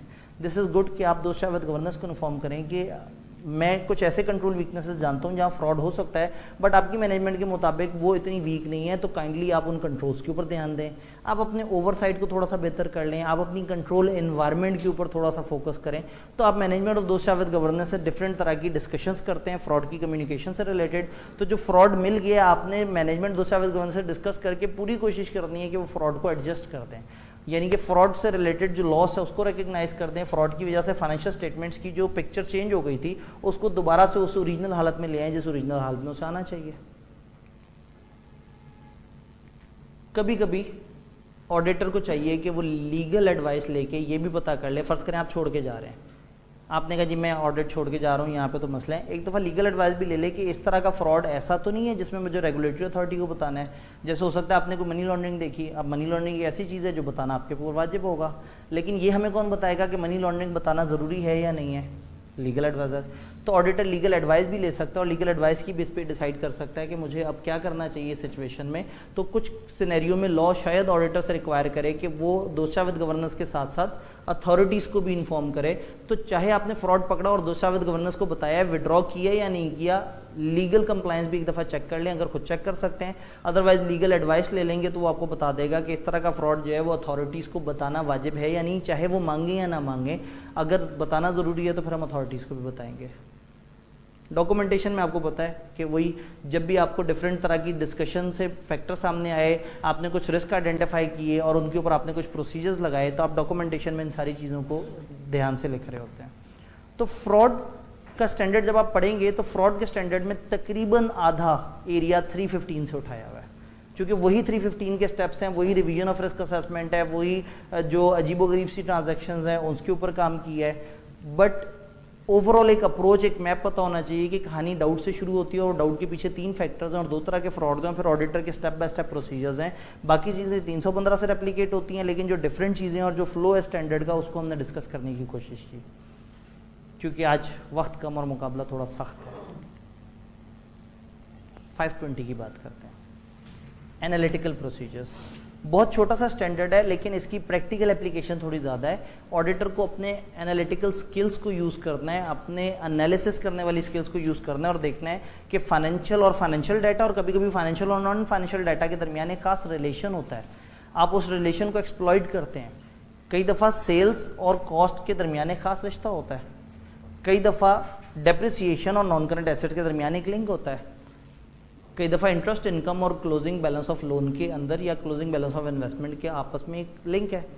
तो होता ये है कि ऑडिटर 6 तरह के जो प्रोसीजर्स लगाता है वो तो टेस्ट ऑफ डिटेल्स में चले जाते हैं, यानी कि inquiry, observation, inspection, recalculation, reperformance, external confirmation. वो जो 7 में से 6 हैं वो तो डिटेल में आप जाते हैं। एनालिटिकल प्रोसीजर्स वो प्रोसीजर्स हैं जो आपको ओवरऑल लेवल पे मोटी मोटी सी एश्योरेंस दे रहे होते हैं, जिसमें आप चीज़ों को मैथमेटिकली देख रहे होते हैं। इसमें मोस्ट इंपॉर्टेंट थिंग्स हैं आपके कंपैरिजंस। तो आप रिलेटेड आइटम्स को आपस में कंपेयर भी कर सकते हैं और कई दफ़ा चीज़ों का आपस में लिंक एक्सप्लॉइट करके किसी नतीजे तक पहुंचने की कोशिश कर सकते हैं। तो जब भी फाइनेंशियल स्टेटमेंट्स या फाइनेंशियल और नॉन फाइनेंशियल डाटा के दरमियान एक प्रेडिक्टेबल रिलेशनशिप, एक प्लॉजिबल रिलेशनशिप आपको नज़र आ रहा है, तो आप उस चीज़ का फ़ायदा उठा के कई दफ़ा कुछ चीज़ें वेरीफाई करते हैं। फॉर एग्जाम्पल, अगर आपको क्लोजिंग बैलेंस ऑफ लोन पता है और आपको ये पता है कि कितने अरसे तक लोन का बैलेंस स्टेबल रहा और आपको इंटरेस्ट का रेट भी पता है, तो आप थोड़ा सा खुद भी प्रोजेक्ट कर सकते हैं कि इंटरेस्ट एक्सपेंस कितना होना चाहिए। अगर आपको ऑन एवरेज जो है पता है कि पर मंथ इतनी प्रोडक्शन हुई है और आप उस प्रोडक्शन के हिसाब से अगर देख सकते हैं कि पर मंथ एक प्रोडक्शन के ऊपर इतना खर्चा होता है, तो आप पूरे साल के खर्चे को एस्टिमेट तो कर ही सकते हैं। आपको अगर नॉन करंट एसेट्स में इजाफे का पता लग जाए तो आप कहीं ना कहीं डेप्रिसिएशन के इजाफे को थोड़ा सा जज कर सकते हैं। तो बजाय इसके कि हम इनके फाइनेंशियल्स उठाएं और इनसे पूछें, हम इनके फाइनेंशियल्स का डाटा उठाएं, अपनी एक प्रोजेक्शन दें और उसके साथ उनको मैच करके देखें कि क्या उनके वही रिजल्ट्स आ रहे हैं जो मेरे रिजल्ट्स आ रहे हैं। इसके लिए हमें क्या करना पड़ता है? इसके लिए हमें एनालिटिकल प्रोसीजर लगाने पड़ते हैं। सबसे पहले तो हमें देखना है कि क्या जो मैं प्रोसीजर लगा रहा हूँ वो इस चीज़ पे सूटेबल भी है या नहीं। क्या किसी चीज़ में मैथमेटिकल रिलेशन है? भाई डेप्रिसिएशन का नॉन करंट एसेट से ताल्लुक है, लेकिन मार्केटिंग का नॉन करंट एसेट से कोई ताल्लुक नहीं। हाँ, मार्केटिंग का सेलिंग एक्सपेंस से थोड़ा सा ताल्लुक बन सकता है, सेल्स का सेलिंग एक्सपेंसेस से थोड़ा सा ताल्लुक बन सकता है, लेकिन डेप्रिसिएशन का सेलिंग एक्सपेंसेस से शायद ताल्लुक नहीं बने। तो इंपॉर्टेंट कंसिडरेशन ये है कि ये नहीं है कि हर चीज़ में मैथ नज़र आई तो आपने रेशो निकालनी शुरू कर दी और आपने कह दिया जी पिछले साल तो एसेट्स और मार्केटिंग एक्सपेंसेस की रेशो थी 13%, इस दफ़ा भी 13% होनी चाहिए, मतलब ऐसा नहीं है। लेकिन पिछली दफ़ा सेलिंग एक्सपेंसेस और मार्केटिंग एक्सपेंसेस का अगर आपस में एक लिंक था, या पिछली दफ़ा नॉन करंट एसेट्स और डेप्रिसिएशन का एक खास लिंक था, तो इस दफ़ा भी उस तरह का लिंक होना चाहिए। जीपी अगर लास्ट टाइम 13% था और वही इंडस्ट्री और उसी तरह के हालात हैं, तो इस दफ़ा भी 13% के आसपास होना चाहिए। तो अगेन सबसे पहले ज़रूरी ये है कि क्या सूटेबल भी है, क्या कोई मैथमेटिकल रिलेशन भी है उन चीज़ों के दरमियान जिनको आप कंपेयर करने की कोशिश कर रहे हैं। देन आपने वो डाटा जिससे आपने वर्किंग डेवलप करनी है, वो जो मैंने कहा था ना हम प्रोजेक्ट करेंगे, उसको हम कहते हैं एक्सपेक्टेशन। जिस डाटा की बेस पे आप एक्सपेक्टेशन डेवलप कर रहे हैं, पहले देख लें वो डाटा कितना एक्यूरेट है। वो लोन का क्लोजिंग बैलेंस, वो इंटरेस्ट रेट, अगर वो एक्यूरेट है तो फिर मेरी एक्सपेक्टेशन भी बेहतर होगी, और अगर वो ज़्यादा एक्यूरेट नहीं है तो मेरी एक्सपेक्टेशन ज़्यादा अच्छी तरह से नहीं बनेगी। अब अगर मुझे पता है कि जीपी रेशो इनका पिछली दफ़ा 13% था और इस दफ़ा मैं सेल्स के साथ जीपी रेशो को मल्टीप्लाई करके खास रिजल्ट तक पहुँच रहा हूँ, तो क्या सेल्स मैंने सही उठाई है? अगर मैं नंबर ऑफ एम्प्लॉइज से पेरोल एक्सपेंस के लिंक को आपस में कंपेयर करना चाह रहा हूँ, तो क्या मैंने नंबर ऑफ एम्प्लॉइज सही उठाए हैं? क्या मैंने उनकी एवरेज सैलरी सही उठाई है? तो जितना अच्छा आपका सोर्स डाटा होगा, जितनी आपकी इन्फॉर्मेशन अच्छी होगी, जितना इन्फॉर्मेशन में कंपेरेबिलिटी होगी, उतना ही आपके लिए एनालिसिस करना आसान होगा। देन एक्सपेक्टेशन डेवलप हो गई, उस एक्सपेक्टेशन को आपने मैच करना है रिकॉर्डेड अमाउंट से। अब मेरी एक्सपेक्टेशन का मतलब है मेरा अंदाज़ा। मैंने कहा अब सेल्स इतनी है, जीपी रेशो लास्ट टाइम इतना था, अब इतना होना चाहिए। लास्ट टाइम छोड़े, इंडस्ट्री का इतना था तो इतना होना चाहिए। ये जो मैं अंदाज़ा लगा रहा हूँ, क्या ये बहुत एक्यूरेट अंदाज़ा है? नहीं। लेकिन ये जो मैंने इंटरेस्ट एक्सपेंस का हिसाब लगाया कि क्लोजिंग बैलेंस ऑफ लोन इतना है, पूरे साल में कोई चेंज नहीं आया और इंटरेस्ट का रेट है 11%, तो जो इंटरेस्ट एक्सपेंस को मैं प्रोजेक्ट कर रहा हूँ ये तो बहुत एक्यूरेटली कर रहा हूँ। और जो मैं जीपी के मोटे मोटे रेशो से अंदाज़ा लगा रहा हूँ वो शायद इतना एक्यूरेट नहीं है। तो सवाल ये है कि मेरी एक्सपेक्टेशन कितनी प्रिसाइज होगी। जवाब ये है कि आपका सोर्स डाटा कितना प्रिसाइज है, आपको डाटा कौन सा मिला है, चीज़ों में मैथमेटिकल रिलेशन कितना है, और क्या आपको चीज़ें डिसएग्रीगेटेड मिली हैं या बहुत एग्रीगेटेड मिली हैं। अगर आपको छोटे छोटे यूनिट लेवल पे चीज़ें पता हैं तो आपके लिए कैलकुलेशन थोड़ी सी आसान है, और अगर आपको ग्रुप हुआ हुआ डाटा मिला है तो शायद आपके लिए कैलकुलेशंस थोड़ी सी ओवर हो जाएगी। फॉर एग्जांपल आपको 10 ब्रांचेस की इकट्ठी पिछले साल की सेल और इस साल की सेल मिले तो शायद उसको कंपेयर करना इतना आसान ना हो जितना 10 अलग अलग ब्रांचेस के सेल को 10 अलग अलग ब्रांचेस के सेल से कंपेयर करके रिजल्ट निकालना है। तो जितना छोटे यूनिट्स में डाटा मिला हुआ होगा उतना आप अच्छी एक्सपेक्टेशन डेवलप कर लेंगे, और जितना आपको ग्लोबल डाटा मिलेगा, जितना मोटा डाटा मिलेगा, उतना आपकी एक्यूरेसी कम हो जाएगी। मतलब 15 बैंकों से लोन लिया हुआ है, ऑन एवरेज क्लोजिंग बैलेंस इतना था, ऑन एवरेज ओपनिंग बैलेंस इतना था, और ऑन एवरेज इंटरेस्ट रेट इतना है। अब जो हिसाब लगाएंगे वो ज़रा ज़्यादा ब्रॉड होगा। और अगर आपको 15 के 15 बैंकों का अलग अलग डाटा मौजूद है, उनके ओपनिंग और क्लोजिंग अलग अलग मौजूद है, और उनके रेट अलग अलग मौजूद है, अब जो एक्सपेक्टेशन डेवलप करेंगे वो ज़रा ज़्यादा एक्यूरेट होगी। तो अगेन मेरी एक्सपेक्टेशन जितनी सफिशिएंटली प्रिसाइज है मैं उतना ही ज़्यादा डिबेट करूँगा उनके उस चीज़ पे, और जितना मेरी जो एक्सपेक्टेशन है वो थोड़ा सा वेग है उतना ही मैं ज़्यादा डिफरेंस के ऊपर भी ओके। तो मेरी एक्सपेक्टेशन और उनके अकाउंट्स में दी गई अमाउंट यानी कि रिकॉर्डेड अमाउंट में कम डिफरेंस या ज़्यादा डिफरेंस किस पे बात करेंगे, ये डिपेंड करता है कि आपकी अपनी वर्किंग कितनी एक्यूरेट है। तो अगर मुझे एक चीज़ की वेरिएबल्स पता लग गए हैं कि इस कंपनी ने इस दफ़ा जो है वो 3 नई ब्रांचेस स्टार्ट की हैं और 3 नई ब्रांचेस ने 4-4 महीने ऑपरेशंस किए हैं, और पर मंथ ऑन एवरेज बिजली का खर्चा इतना होना चाहिए बेस्ड ऑन किसी और ब्रांच, तो आप एक रफ सा अंदाज़ा अगर लगा रहे हैं कि इनका इलेक्ट्रिसिटी का एक्सपेंस ऑफ दोज ब्रांचेस इतना होना चाहिए। बात समझ आ रही है? एनालिटिकल प्रोसीजर और रिकैलकुलेशन में फ़र्क है। रिकैलकुलेशन है क्लाइंट आपको डाटा देता है, अपनी कैलकुलेशन देता है, आप उसी को दोबारा से कैलकुलेट करके चेक करते हैं कि वो एक्यूरेट कैलकुलेशन हुई भी है या नहीं हुई भी। एनालिटिकल प्रोसीजर में आप एक वर्किंग सोचते हैं, डेवलप करते हैं, आप एक जवाब बनाते हैं, उस अपने जहन में आए हुए जवाब को उनके जवाब से मैच करते हैं। तो 2 तरह के प्रोसीजर लगते हैं। कई दफ़ा आप रिलेटेड आइटम्स के दरमियान जो है वो एक रिलेशनशिप आइडेंटिफाई करके कोई नई अमाउंट निकालना चाहते हैं, और कभी कभी आप रेशियो एनालिसिस के थ्रू जज करना चाहते हैं कि कुछ सही या गलत तो नहीं हो रहा। मसलन एनालिटिकल प्रोसीजर्स जो है वो कब कब इस्तेमाल होते हैं। अगर हमसे कोई पूछा एनालिटिकल प्रोसीजर, हम कहेंगे 3 जगह पे। नंबर 1 रिस्क असेसमेंट में, आप क्लाइंट के पास गए, आपने एंटिटी की अंडरस्टैंडिंग ली, उन्होंने आपको दिया ट्रायल, आपने ट्रायल पकड़ा और ट्रायल के ऊपर ही थोड़ी सी वर्किंग करना शुरू कर दी कि इतना ये होना चाहिए, इतना ये होना चाहिए, अगर इस दफ़ा सेल इतनी बड़ी है तो इस दफ़ा फलाना इतना बढ़ना चाहिए, अगर डेटर इतने बड़े हैं तो रिसीवेबल इतने बढ़ने चाहिए।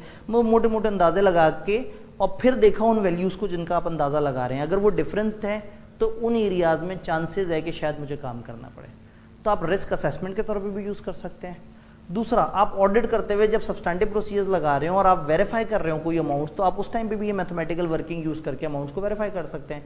जैसे मशहूर प्रोसीजर एम्प्लॉय कॉस्ट के अंदर कि आप पिछले साल की एम्प्लॉय कॉस्ट पकड़ते हैं, उससे इस साल की एम्प्लॉय कॉस्ट तक पहुंचने की कोशिश करते हैं, मुख्तलिफ वेरिएबल्स को प्लस माइनस करते हैं, अंदाज़ा लगाते हैं कि इतनी होनी चाहिए, और उनके और आपके जवाब में डिफरेंस एक रीज़नेबल लेवल तक हो तो बर्दाश्त कर लेते हैं, ज़्यादा हो तो आप उनके पीछे पड़ते हैं कि जी आपके वर्किंग में मसला है। तीसरा, जब ओवरऑल कंक्लूजन देनी होती है तो उस टाइम पे भी जो है वो पार्टनर लेवल पे एनालिटिकल प्रोसीजर्स लगाए जा रहे होते हैं। वो बड़े इंटरेस्टिंग से प्रोसीजर हो जाते हैं और टीम मेंबर्स के लिए बड़े तकलीफदेह हो जाते हैं। एक बंदे ने सेल्स पे काम किया हुआ है, एक ने परचेजेस पे काम किया हुआ है, एक ने नॉन करंट एसेट्स पे काम किया हुआ है, एक ने किसी और एरिया पे काम किया हुआ है। पार्टनर बिल्कुल ही ऊपर से आता है, वो कहता है पिछले साल इक्विटी थी हमारी 600 मिलियन, इस दफ़ा 800 मिलियन कैसे हो गई। तो कोई बीच में एक बंदा बोलता है सर 150 मिलियन शेयर इशू हुए हैं और 50 मिलियन हमारे प्रॉफिट्स बढ़ गए। कहता अच्छा 150 मिलियन शेयर इशू हुए, कैसे इशू हुए, किस तरीके से इशू हुए। अब टीम का एक मेंबर प्रोस्पेक्टस और इस तरह की चीज़ें निकाल के कह गए ये देखें जी 150 मिलियन ही इशू हुए। अच्छा 150 मिलियन इशू हुए, किस महीने में इशू हुए। उन्होंने कहा जी अप्रैल में।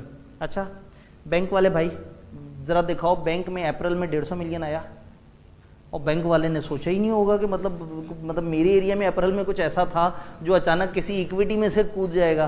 तो शायद अगर वो ज़्यादा सियाना होगा, उसने रीज़न फॉर वेरिएंस पे काम किया होगा, तो वो शायद वो बता देगा कि हाँ ठीक है जी 150 मिलियन यहाँ पार्क हुआ हुआ है। कहेगा अच्छा चलो 150 मिलियन अप्रैल में तो बढ़ा, लेकिन पिछले साल का क्लोजिंग बैलेंस ऑफ बैंक और इस साल का क्लोजिंग बैलेंस ऑफ बैंक उसमें तो सिर्फ 10 मिलियन का फ़र्क है जी। अब अगेन कैश फ्लो में तो अगेन मैथमेटिकल आ रहा होगा ना, वो जाएगा अब एरिया के पीछे, वो ट्रेस करता जा रहा है। और सिर्फ कैश नहीं ना, अभी तो इसमें कुछ नॉन कैश भी, अभी तो मेरी कहानी शुरू हुई है। तो उसने क्या किया, 10 मिलियन, उसने कहा ये 10 मिलियन का अगर बैंक बैलेंस बढ़ा है तो 140 मिलियन कहाँ गया। एक सेमी सीनियर डरते हुए कहा सर वो कोई 250 मिलियन की इन्वेस्टमेंट्स भी हैं इनकी इस दफ़ा। देखा अच्छा इसका मतलब है कि जेब से भी कुछ लगाया। नहीं सर वो कुछ और इनकम्स भी हैं वो उसमें से निकाल के 250 मिलियन की इन्वेस्टमेंट्स हैं। अच्छा इन्वेस्टमेंट का एरिया किसने किया, फलाना ने, दिखाओ ज़रा इन्वेस्टमेंट्स कहाँ इतने की बड़ी हुई हैं। उसने कहा ये देखें जी रीज़न फॉर वेरियंस इस दफ़ा इन्होंने ये इन्वेस्टमेंट्स वो की। देखा अच्छा इन इन्वेस्टमेंट्स पे एवरेज रिटर्न क्या है। अब वो बच्चा कहेगा सर अलग अलग, नहीं अलग अलग छोड़ो, एवरेज बताओ, मोटा मोटा हिसाब बताओ तुम क्या कहते हो। अब वो बच्चा सोचेगा अच्छा 11 था कहीं 13 था। उसने कहा सर 12 एक लगा लें सेफर साइड। उसने कहा अच्छा पिछले साल इतनी इन्वेस्टमेंट थी उस पर इतना रिटर्न था इन्वेस्टमेंट इनकम, तो एक काम करते हैं जो ऊपर है उसके ऊपर एवरेज इतना रेट लगा के इसको ऐड करके देखते हैं कि क्या इस दफ़ा के इन्वेस्टमेंट के रिटर्न के करीब करीब पहुंच रहा है नहीं पहुंच रहा। अब जब नहीं पहुंचेगा तो इन्वेस्टमेंट वाला बंदा भी परेशान, वो सारे। अब वो उसको रिकनसाइल कर रहे होंगे तो रिकनसाइल करते पता लगेगा नहीं ये तो नई इन्वेस्टमेंट थी ना, कुछ इन्वेस्टमेंट डिस्पोज ऑफ भी हुई थी। अच्छा डिस्पोज ऑफ हुई थी तो फिर पैसे आए होंगे, किस महीने में हुई थी, उस महीने में पैसे नजर आने चाहिए। मतलब कहीं ना कहीं हर बंदे ने अपना अपना एरिया तो काम किया है, लेकिन अब आप एनालिटिकल प्रोसीजर लगा रहे हैं, अब आप मैथमेटिकली चीज़ों को लेके चल रहे हैं। उन्होंने कहा जी इस तरह से हुआ है, और एक बंदे ने कहा लो सर मसला ही हल हो गया, वो इन्वेस्टमेंट हुई थी डिस्पोज ऑफ भी हुई थी, जो पैसा आया था हमने पता है क्या किया था, हमने एक नई ब्रांच ओपन कर ली थी, उधर हमारा 100 मिलियन लग गया। मैं कहा नई ब्रांच ओपन हुई थी, चलो सब छोड़ो, डेप्रिसिएशन सिग्निफिकेंटली बढ़ी होगी। अगर एक नई ब्रांच ओपन हुई है 100 मिलियन की, ऑन एवरेज क्या रेट है जी डेप्रिसिएशन का। तो एक जूनियर ने कहा सर वो इस वक्त वो 10% या ऐसा। अच्छा तो डेप्रिसिएशन में कम से कम पिछले साल की निस्बत 10% तो इजाफा हुआ होगा। डेप्रिसिएशन वाले भाई दिखाओ, अब वो डेप्रिसिएशन शायद उतना ना हो। तो वो कहे नहीं सर ये जो ये वाली चीज़ है ये उस चीज़ की डेफिनेशन में आती है और इस पर वो वाला मेथड लगता है। अच्छा वर्किंग दिखा दो। कहने का मतलब ये है कि वो डेबिट्स क्रेडिट्स को ही ट्रेस करते करते एनालिटिकल प्रोसीजर लगाते हुए कि इतना अगर डेबिट पे आया तो क्रेडिट पे कहाँ गया, क्रेडिट पे इतना आया तो डेबिट पे कहाँ गया। तो ऐसे में जितनी भी सियाने मैनेजर हैं वो अपने टीम वालों को कहेंगे कि अगर पार्टनर के अताप से बचना है तो रीज़न फॉर वेरिएशन बड़ी इंपॉर्टेंट है, क्योंकि एक एक एरिया तो अलग अलग चल रहा है। वो चलेगा पिछले साल से डिफरेंसेस को लेके कि पिछले साल से इस साल ये चीज़ें चेंज हुई हैं, क्यों चेंज हुई हैं, इसके पीछे क्या रीज़न है। अगर वो रीज़न आपने डॉक्यूमेंट कर ली, पिछला साल ऑडिट हुआ है तो उसका कंसर्न ही है कि इस दफ़ा क्या क्या नई चेंजेस आई हैं और उनके ऊपर एश्योरेंस डेवलप करना है। तो एनालिटिकल प्रोसीजर एंड पे फाइनल कंक्लूजन देते हुए आपने जब इंडिविजुअल एलिमेंट्स वगैरह का ऑडिट कर लिया तो फाइनल कंक्लूजन देते हुए भी आप एनालिटिकल प्रोसीजर्स को यूज़ कर रहे होते हैं। इसी तरह के एनालिटिकल प्रोसीजर कभी कभी पेपर में हमसे भी एक्सपेक्टेड होते हैं, या कभी कभी रेशियो एनालिसिस टाइप का एनालिटिकल प्रोसीजर हमसे एक्सपेक्टेड होता है। रिजल्ट्स को आप इन्वेस्टिगेट करेंगे, मैनेजमेंट से पूछेंगे जी इतने डिफरेंस क्यों आ रहे हैं, मेरा अंदाज़ा ये है कि ये अमाउंट होनी चाहिए, आपके मुताबिक इस तरह से है तो इसको ज़रा देखें इसमें क्या क्या गड़बड़ हो सकती है। अब ऐसे में टिपिकली पेपर में एनालिटिकल प्रोसीजर का अलग से भी सवाल आ सकता है, लेकिन ज़्यादातर रिस्क असेसमेंट के सवाल के साथ ये मिक्स होकर आता है। कॉमनली हर 3 में से एक अटैम्प्ट ऐसी ज़रूर होती है जिसमें रिस्क असेसमेंट के सवाल के बीच में आपको एक टेबल सा नज़र आ जाता है। आपको क्या नज़र आता है, आपको ज़्यादातर 2 ईयर्स का आपस में 2 ईयर्स का डाटा दिया हुआ होता है और यहाँ पे कुछ खास तरह के एरियाज़ दिए हुए होते हैं। हो सकता है आपको बैलेंस शीट टाइप की पूरी चीज़ दे दी जाए, हो सकता है कुछ सिलेक्टेड एरियाज़ दिए जाएँ और यहाँ पे कुछ इस तरह। हाईली रिकमेंडेड है कि जब भी पेपर में इस तरह की चीज़ आए तो आपने इसमें एक तीसरा और एक चौथा कॉलम ज़रूर ऐड कर लेना है। तीसरा column should be the differences पिछले साल से इस साल के दरमियान, वो आप यहाँ पे मेंशन करें, और चौथे में आप परसेंटेजेस निकाल लें ताकि अंदाज़ा हो जाए कि इस दफ़ा सेल्स कितनी बढ़ी है, इस दफ़ा फ़लाना चीज़ कितने % बढ़ी है, फ़लाना चीज़ कितने % बढ़ी है। तो कई दफ़ा आप जब उस चीज़ को देखते हैं तो आपको कुछ मशकूक सी लगती है, उसी सवाल में नीचे कुछ और इन्फॉर्मेशन दी हुई होती है, जब आप उस पर वर्किंग करते हैं तो आपको इतने सारे अजीब अजीब से रिस्क नज़र आना शुरू हो जाते हैं। कई दफ़ा रिस्क असेसमेंट का सवाल है, ऊपर 2 लाइनें दी हुई हैं, एक छोटा सा टेबल दिया हुआ है, नीचे एक पैराग्राफ दिया हुआ है और 20 नंबर का सवाल है, और स्टूडेंट अपने बाल नोच रहे होते हैं एग्जाम हॉल में बैठे हुए कि मतलब इस एक पैरा में से क्या निकलेगा, उस पैरा में से कुछ नहीं निकलना, उस टेबल में से निकलना है। उस टेबल को एनालिटिकली देखना है, उस टेबल को क्रिटिकली देखना है, उसमें मुख्तलिफ चीज़ों को आपस में रिलेट करके भी देखना है और मुख्तलिफ चीज़ों को को रिलेट करके भी देखना है। अगर सेल्स बढ़ रही है तो कॉस्ट ऑफ सेल्स बढ़नी चाहिए, हो सकता है ना बढ़े क्योंकि सेल्स शायद इन्फ्लेशन की वजह से बढ़ी हो, रेट चेंज हो गया हो, क्वांटिटी, तो ऐसे में आपको पता लगना चाहिए कि सेल्स जो बढ़ी है वो यूनिट्स की वजह से बढ़ी है या परसेंटेज की वजह से बढ़ी है। मैंने सामने इसलिए ये सवाल शो किया, ये आईकेएप का पास पेपर का सवाल है, बहुत आइडियल सवाल है। कभी भी आपने किसी भी डाटा पे एनालाइज करके एक अच्छे तरीके से सोचने की एबिलिटी डेवलप करनी हो, बहुत प्यारा सवाल है, विंटर 14 का क्वेश्चन नंबर 6। इसको और इसके सोल्यूशन को जरूर देखना है, आपको एक आइडिया होगा कि ये गेम चल किस तरह से रही है, हम 2 ईयर्स को किस तरह से कंपेयर करते हैं और उनको कंपेयर करते हुए हम मशकूक क्यों होते हैं, और उसके बाद नीचे कौन कौन सी ऐसी इंफॉर्मेशन है जो हमें मजीद चाहिए होती है या जिसकी बेस पे हम रिस्क की असेसमेंट की तरफ जा रहे होते हैं। तो एनालिटिकल प्रोसीजर्स आपको पेपर में, जब भी पेपर में सवाल हो और उसमें एक टेबल नजर आए, तो हाईली रिकमेंडेड है कि आपने एक वर्किंग ऐसी बनानी है जिसमें उसका तीसरा और चौथा कॉलम बना लेना है, उनके डिफरेंसेस और परसेंटेज, और फिर देखना है कि आपको क्या क्या चीज़ मशकूक लग रही है, और फिर सवाल में दिए गए डाटा को थोड़ा सा उन परसेंटेजेस या कैलकुलेशन से मैच करके देखना है। कभी कभी क्या होता है, आप with in year he compare कर रहे होते हैं। फॉर एग्जांपल टैक्स को प्रॉफिट से मैच करके देख लें, तो हो सकता है पिछली दफ़ा टैक्स की परसेंटेज डिफरेंट निकल रही हो, इस दफ़ा डिफरेंट निकल रही हो सकता है इसकी कोई रीज़न हो, वो हो सकता है, तो बात की बात है, मुझे तो रिस्क मिल गया ना। रिस्क क्या है? एक चांस कि शायद फाइनेंशियल में गड़बड़ हो। तो जब भी आपको फाइनेंशियल स्टेटमेंट्स या मुख्तलिफ तरह के फाइनेंशियल डाटा के अंदर कुछ नॉन बैलेंस चीज़ें नजर आएँ, अजीब सी चीज़ें नजर आएँ, पिछली दफ़ा का जीपी इस दफ़ा का जीपी आपस में फ़र्क हो रहा हो, बहुत सारी रीज़न हो सकती हैं। मैं ये नहीं कह रहा कि फ्रॉड हो गया है या एरर हो गया, लेकिन देयर आर चांसेस कि शायद फ्रॉड या एरर हो, या हो सकता है मेरी गलत फहमी हो। तो जब भी डाटा दिया हुआ है, कोशिश करें कि आप उसको थोड़ा सा मैनिपुलेट कर सकें, कोशिश करें कि आप उसके ऊपर थोड़ी सी वर्किंग कर सकें। ख़ासतौर पे आपने रीजंस फॉर वेरिएशन तक पहुंचने की कोशिश ज़रूर करनी है, और हो सके तो सेम ईयर के अंदर भी चीज़ों को कंपेयर करना है। तो कई दफ़ा अचानक से रिलेटेड पार्टीज बहुत बढ़ गई होती हैं, कई दफ़ा एक लोन का बैलेंस बहुत बढ़ गया होता है, जबकि आप दूसरी तरफ जाके देखते हैं तो इंटरेस्ट एक्सपेंस उस तरह से नहीं बढ़ा होता। इसी तरह से एनालिटिकल प्रोसीजर का एक और सवाल भी आपको नजर आएगा पास पेपर्स में, जिसमें उन्होंने आपकी टीम का एक एनालिटिकल प्रोसीजर, एक एनालिसिस किया हुआ दिखाया, और आपने उसके ऊपर तबसरा करना है। तो ये ओवरऑल अप्रोच डेवलप होगी। मैं आपको रिकमेंड करूंगा कि आपने पास पेपर्स के ये 1-2 सवाल पहले करने हैं रिस्क असेसमेंट का सवाल करने से पहले। इससे आपकी मैथमेटिकल स्किल डेवलप होगी, ये और इनके जवाब देख के। फिर आप किसी भी बड़े सवाल में दिया हुआ छोटा सा फाइनेंशियल डाटा भी ना, उसमें से 2 या 3 रिस्क निकालने की पोजीशन में होंगे। ये गेम मिक्स है, आपने अलग अलग तरीके से रिस्क निकालना है, और एनालिटिकल प्रोसीजर आपको बहुत हेल्प करते हैं, या खासतौर पे जो मैथमेटिकल एनालिसिस है ये आपको अच्छा खासा हेल्प करता है। अगेन, चूँकि कल के सवालों ने हमारे आज के सेशन को ज़रा थोड़ा सा वो कर दिया है, हमें अभी एक इम्पॉर्टेंट डिस्कशन करनी है कि इसके सवाल को हम सॉल्व कैसे करें। ये जो हमारा रिस्क असेसमेंट का सवाल है, रिस्क असेसमेंट का सवाल टिपिकली 2 पार्ट्स इसमें होते हैं। एक पार्ट कहता है बताओ क्या रिस्क है, दूसरा पार्ट कहता है बताओ रिस्पॉन्स क्या दोगे। 80% ऑफ द एग्जामिनर कमेंट्स का ये कहना है कि रिस्क तक बच्चे पहुंच जाते हैं, रिस्पॉन्सेज उन्हें नहीं पता होते। और उन्हीं 80% ऑफ द क्वेश्चन जिसमें वो कहते हैं बच्चे रिस्क तक पहुंच जाते हैं, उसमें एग्जामिनर रो रहा है कि रिस्क तक पहुंचे तो सही, लेकिन पता नहीं कौन सा रिस्क है वो जहाँ तक ये पहुँचे, और जो सवाल में रिस्क थे वहाँ तक ये नहीं पहुँचे। यानी पहला मसला है कि वो कह रहे हैं क्वांटिटी वाइज लोगों का शौक है रिस्क बताने का, बट रिस्पॉन्सेज बताने में वो वैसे ही माठे हैं। तो स्टेप 1 इज कि रिस्पॉन्सेज वाली साइड फारिग है। स्टेप 2 जो रिस्क बता रहे हैं उसमें भी कई दफ़ा रेलेवेंट नहीं है, और वही बात है पास पेपर के जब रट्टे मारे हुए हैं तो जहाँ उस जैसी चीज़ नजर आई फ़ौरन से रिस्क बता दिया, जबकि वो रिस्क शायद उस सवाल में नहीं है। तो ऐसे में ओपन बुक या हमारी अप्रोच हमें कैसे हेल्प कर सकती है, तो देखते हैं कि कुछ हमें हेल्प किताब से मिल जाएगी, लेकिन हमने ये देखा था कि हमारा जो कोड ऑफ एथिक्स है वो 100% किताब से आंसर हो रहा है। 700 सीरीज थोड़ी सी आंसर हो रही है, थोड़ी सी आंसर नहीं हो रही है। और रिस्क असेसमेंट में कॉमन प्रिजम्पशन है कि किताब हेल्प नहीं करती, बट किताब आपको शायद 20, 25 या 30% हेल्प कर सकती है। आपने रिस्क आइडेंटिफाई करना होता है और आपने रिस्पॉन्सेज देने होते हैं।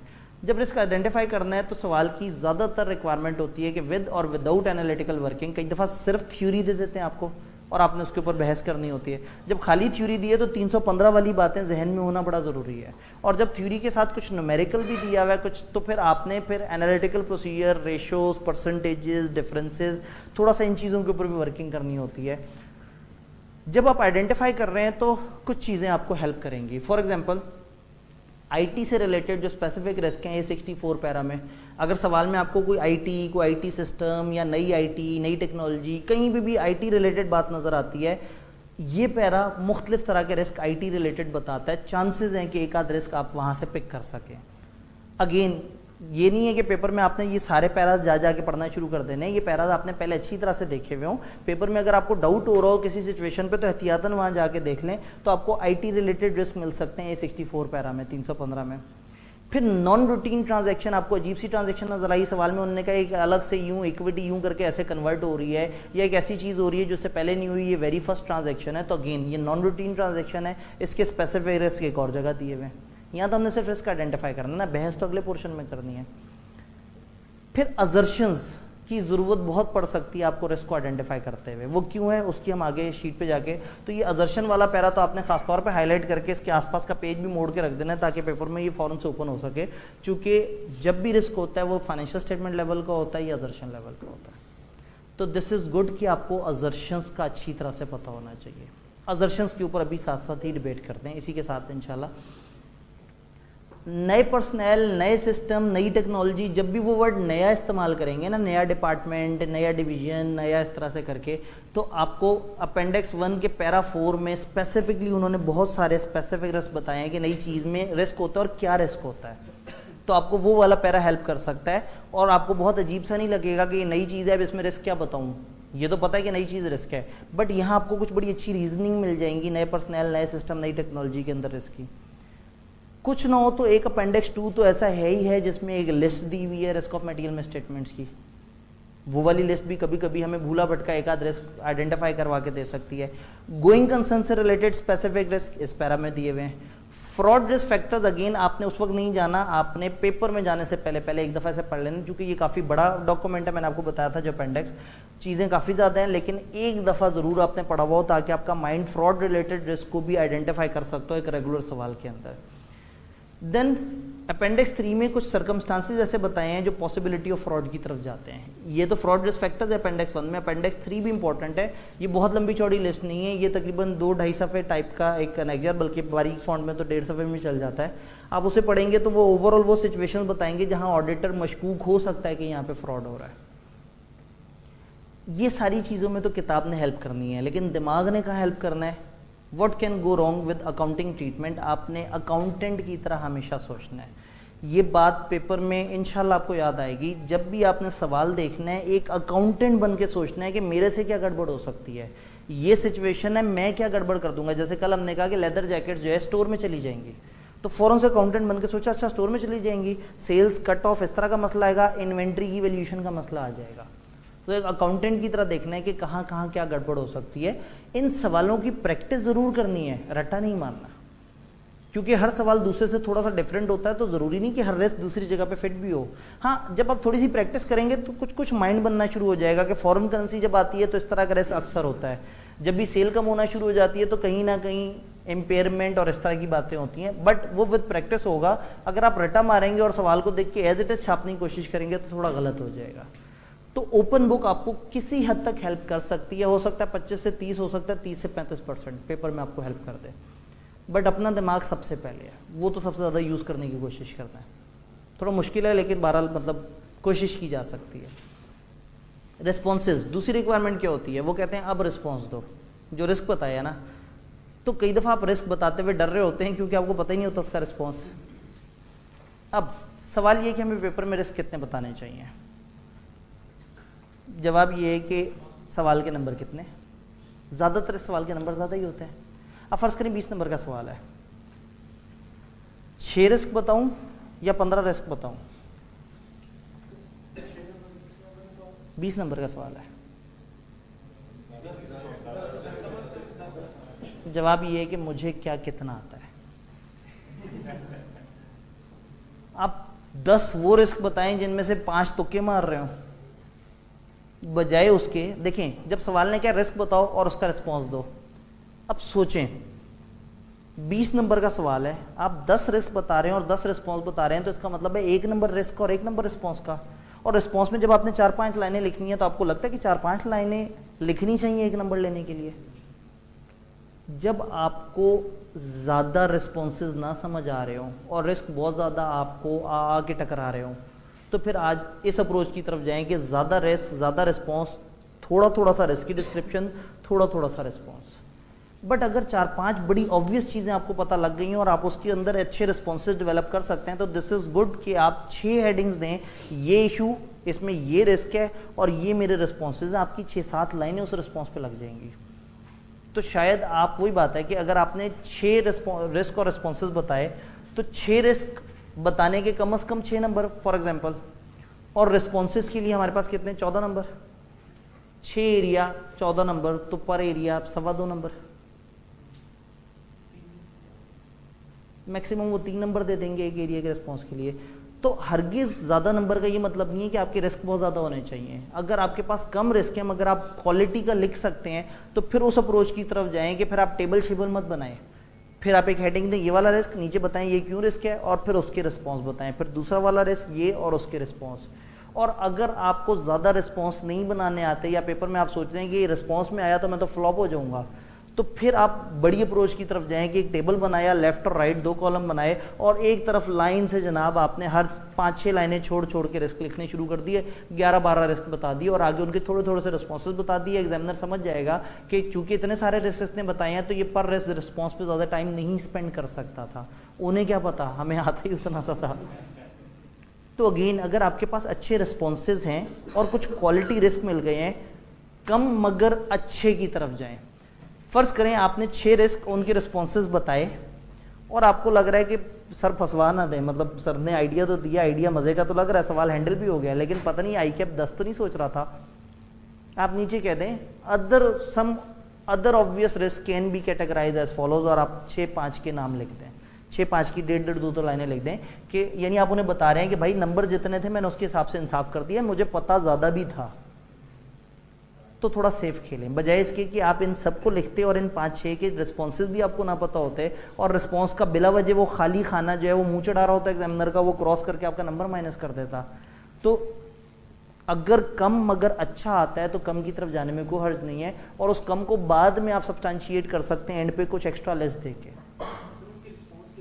नहीं, मैं वही तो कह रहा हूँ, यानी आप एग्जामिनर को फील दे रहे हैं कि भाई ये मैंने 5-6 सफ़े के अंदर तुम्हें रिस्क और रिस्पॉन्सेज अच्छी तरह से दे दिए हैं, कुछ और रिस्क भी थे इसमें मगर मेरे पास इतना टाइम नहीं है और ना तुम्हारे सवाल के इतने नंबर हैं। अगेन मतलब आप हिंट दे रहे हैं कि आई न्यू बट मैं बहुत अच्छा खेल चुका हूँ ऑलरेडी। तो मतलब ये मत कहना कि अक्सर बच्चों को रिस्क समझ ही नहीं आया, मुझे रिस्क समझ आ गया लेकिन मैंने इतने नंबर ले लिए हैं। मैं वही कह रहा हूँ कि ये डिपेंड करता है आपको रिस्पॉन्स बनाना कितना अच्छा आता है। सवाल ये है कि रिस्पॉन्स कैसे बनाएं। रिस्क तो कुछ भी हो सकता है, कहीं से भी आगे टकरा जाता है, उसका रिस्पॉन्स क्या होगा ये डिपेंड करता है कि रिस्क फाइनेंशियल स्टेटमेंट लेवल का या असर्शन लेवल का है। अगर आपको कोई ऐसा रिस्क नजर आया, फॉर एग्जांपल नया अकाउंटिंग सॉफ्टवेयर है, ये तो पूरे फाइनेंशियल्स को गड़बड़ कर सकता है। फॉर एग्जांपल मैनेजमेंट में बहुत सारे हैवी लेवल के फ्रॉड्स हो रहे हैं, for example going concern level की इश्यूज हैं, ये तो पूरे फाइनेंशियल स्टेटमेंट लेवल के रिस्क हैं। जब पूरे फाइनेंशियल स्टेटमेंट लेवल के रिस्क हैं तो अपेंडिक्स वो A1 ISA 330 का आपको ओवरऑल रिस्पॉन्सेज देता है फाइनेंशियल स्टेटमेंट लेवल के रिस्क के। 5-6 स्टेटमेंट स्ट्रेट फॉरवर्ड उन्होंने बताई हैं कि जब भी ऑडिटर को एक ऐसा रिस्क नजर आए जो पूरे फाइनेंशियल्स को हिट कर रहा है तो these are specific response, judgement नहीं है, उन्होंने आपको रिस्पॉन्सेज बना के दे दिए हैं।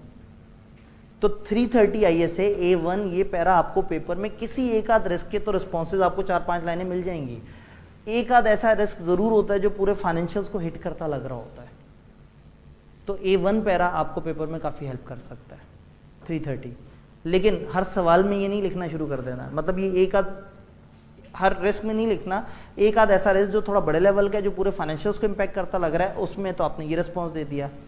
अब बाकी रिस्क क्या हैं आप याद करें, हमने कहा था रिस्क 2 तरह के होते हैं, फाइनेंशियल स्टेटमेंट लेवल और असर्शन लेवल।